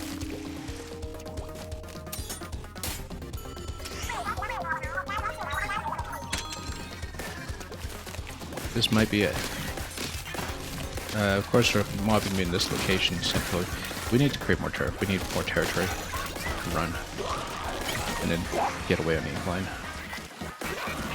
Yeah, we need way more space. Yeah, some of these guys are explosive too, which... Oh, no, that's it. That's it. Okay, new personal best, 23. Well, I got 2 out of 3 keys on Big Man. Before we got mobbed by Swarming Languindo. So, yeah, we shouldn't have gone for danger. That was maybe reckless. Maybe should have drawn it on easy instead. But we don't know, you know, basically how long it takes for that to become a problem. Like the game warned me. No. Anyway, decent amount of points. This will be the last run today, I think, but we'll go back to the lobby and spec a little bit first and kind of open up the keys, see what kind of loadouts we have available, and prepare for the next big attempt the next day. So, personal best 23. That's how it'll go. I'm just looking at what we're getting here. Prism bonus, what was that? I don't even remember. Prism bonus. Might be something for just, I don't know, covering an array of chips or something of different colors. We don't know what that is. But we're going to get a decent number of points and probably a good amount of cards as well.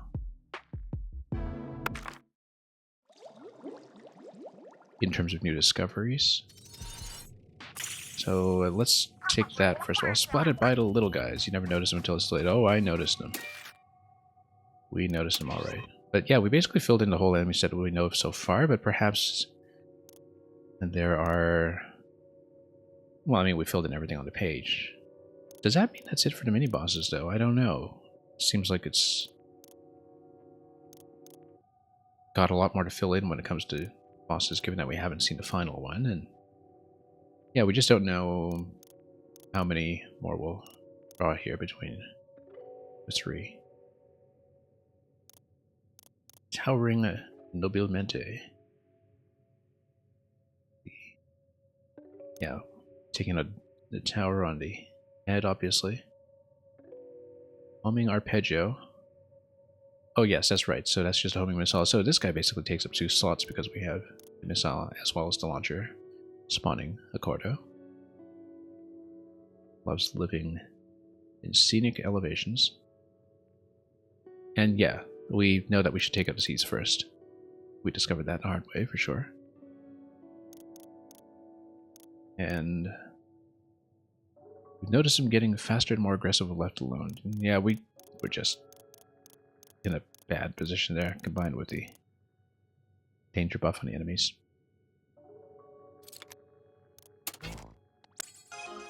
You got pearls. Oh, not very many. We barely picked up anything new that run, actually, just the sound wave. And oh, I guess that's because we actually did check menu part way to already grab some of the currency, so it seems like we didn't get much filled in, but it was actually a decent amount. And oh, there actually is a record of all of your runs, and so we can see that we started off very embarrassingly. Now, we have been improving progressively. Every run has set a new record so far, which is good. And yeah, it actually does show you the picture of each of your runs at the end. Looking very fancy in each, with a picture of your loadout. Okay, so, you know, despite a very awful start, we actually did manage to improve over time, which is the feeling you want to get when you do, in fact, cash in on a lot of upgrades along the way. Speaking of upgrades, first of all, let's see whose palette is next. Octavio's palette, I was just saying earlier, I wonder if we're going to get him. He gets Splatling. Splatling, Wall, and Booyah Bomb. I mean, Booyah Bomb without anybody to booyah for you, though. I wonder realistically how useful that will be, but I guess it does, you know, get you up in the air and maybe give you a bit of an escape that way. Splatling might be fun, though. Maybe not the most reactive, but against massive amounts of enemies, be very helpful. So, even Octavio has a palette here? Yep, he does. Used to be your boss, right? Well, he's definitely a boss in a manner of speaking. You didn't work me that hard. Nope. Marina's Dev Diary? Yeah, let's read it. And that gives you some kind of reward as well for reading, I think.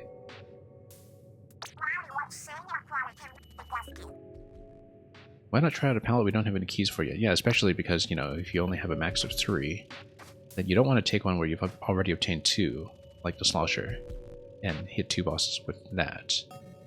Given that you'll only get 1 key in return, so not the most efficient path. But let's take a look at the diary in case we do get the reward for extending it. The next page. Oh, look at that. What a swipe. The graphic design all over Splatoon in general is just off the hook, you might say. Aren't many hills Pearl cares enough to die on? No, I guess not. Speaking of the tour, we're taking Agent 8 with us. Well, I think that didn't quite work out. Making new songs. The power.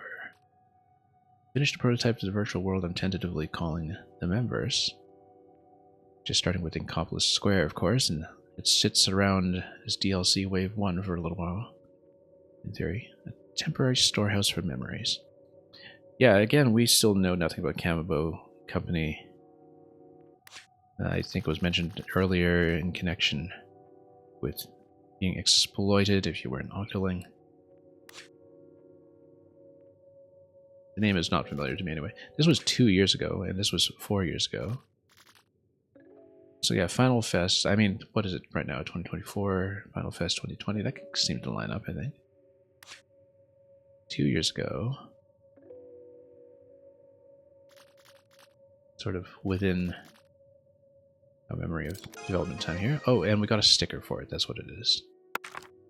Yeah, so we'll eventually have to unlock the locker all the way to the end, and there's something central here in this save as well that may be very interesting. It'll take a long time to get here. Ideally, I want to stream this at least until we get our first level 30 clear.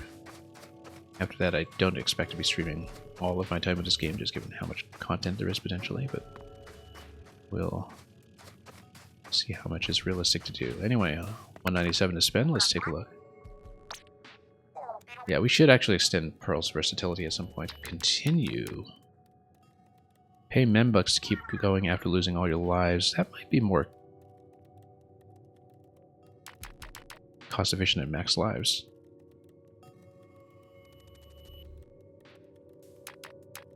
I think we should definitely get that, at least in part. Attack damage, oh, 150. Oh, we're just short of being able to grab them both. That's too bad. Attack damage in general, though, seems to be potentially very beneficial. Color chip bias. Yeah, if you want to really stack the thing attached to the weapon, which you can definitely tell why with a Slosher, for instance, most of the abilities were things like the mobile recharge. And drone ink strike. Yeah, having more drone specialists might be pretty good. You'd still need to, you know, draw the cards along the way, but I don't think the boss reveal sounds useful right now, unless you really building for it. I don't think we necessarily need reliable locations for it either. No, maybe if you're, you know, primarily concerned about clearing the tower. And yeah, Toby, you woke up at 6 AM this TLC. Yeah, I'm actually about to log off because we did a run just now that got up to floor 23, which is my personal best so far. And we've been on for a couple hours, but I do mean to continue tomorrow, and I do want to stream this until we get a level 30 clear, I hope. And yeah, we're just kind of cashing in right now and spending what I can in preparation, and then we can just kind of dive right into a run the next time that I'm on. But I hope you've been enjoying it yourself over in your time zone. Yeah, we can, I mean, we're past level 20 at this point. I feel like that's less critical.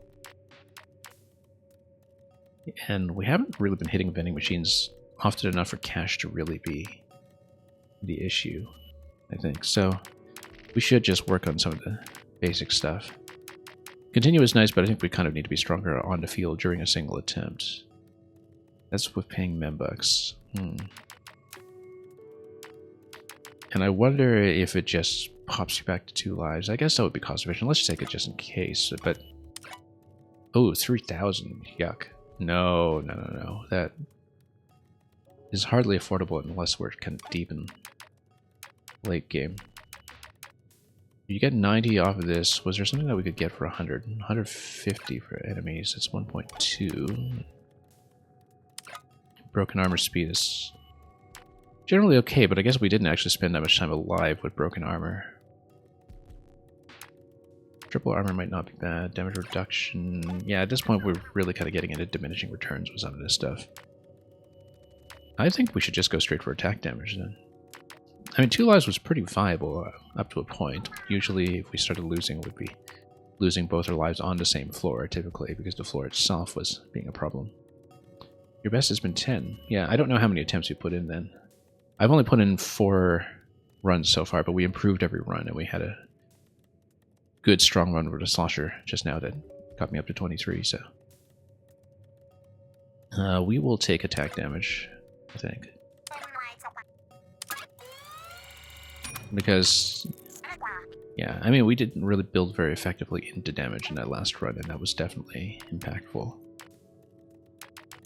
So let's see what we can afford at this point. Probably something for the drone. Can't afford Ink Strike for it yet, though. And we didn't even have time to pick up the bomb last time. So maybe even something for the charge. Or items. No, can't afford that. Yeah, you're about 3 attempts. Yeah, you'll find the improvement comes quickly, I think, if you just have a run that clicks. I've been having tons of fun with this, so I wish I could stay on longer today, but the last run took me about an hour to get to my endpoint on the floor 23, and I just don't have another hour to play today. So I'd rather start over tomorrow. Yeah, double chip. And how much is it? 7%, and that's a pretty incremental increase. We actually didn't take advantage of double chip draws much at all in the previous run, apart from one very fortunate draw of the mobile recovery. I think we might actually want to unlock the drone charge then.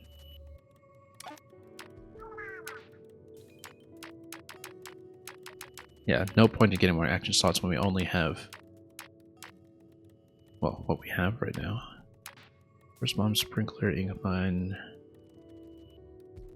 I mean, Pearl is basically just on autopilot. It's just that we get more stuff to work with.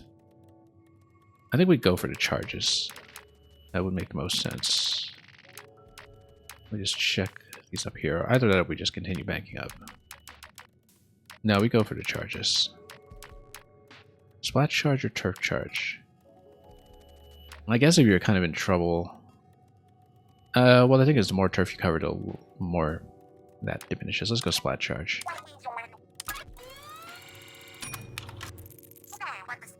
Take too long to make a lot of these decisions.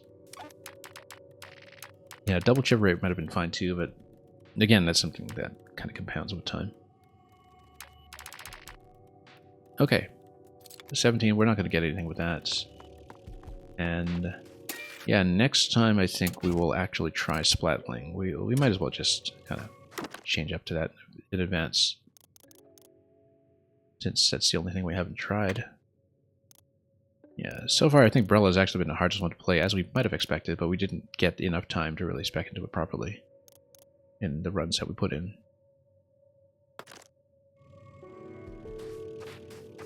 I mean, wait till we have to play something that I really don't know how to play, like Splatoon or something. But anyway, this will be a good place to finish today. We will hopefully be back for a lengthier series of runs tomorrow. And we'll see how far we can push. decent progress with a personal best of 23 so far after just 4 runs, so pretty happy with that. And we'll probably just from here just kind of call it for the day. No, just kind of. Oh, let's hang around with Marina here. And Pearl. And just kind of get the camera down to have a nice little final shot. Okay, so that'll be it for today. We will, like I said, be back tomorrow. Will I be live on the 25th? I have to count here. That would be, what, in 3 days? I'll have to check. We'll probably do another day or two of this, then if likely Mario Maker on the weekend if we're keeping to our regular schedule. But you know, things are in flux. It really depends on how we're progressing with this and how much fun I'm having. I will stream this, like I said, at least up to the level 30 clear, and then we'll see how to take things from there and how long it takes. So once again, thanks for watching. And we'll see if it's worthwhile to pass our meager audience today off to somebody else, but we will be back soon enough. So good luck with your own runs.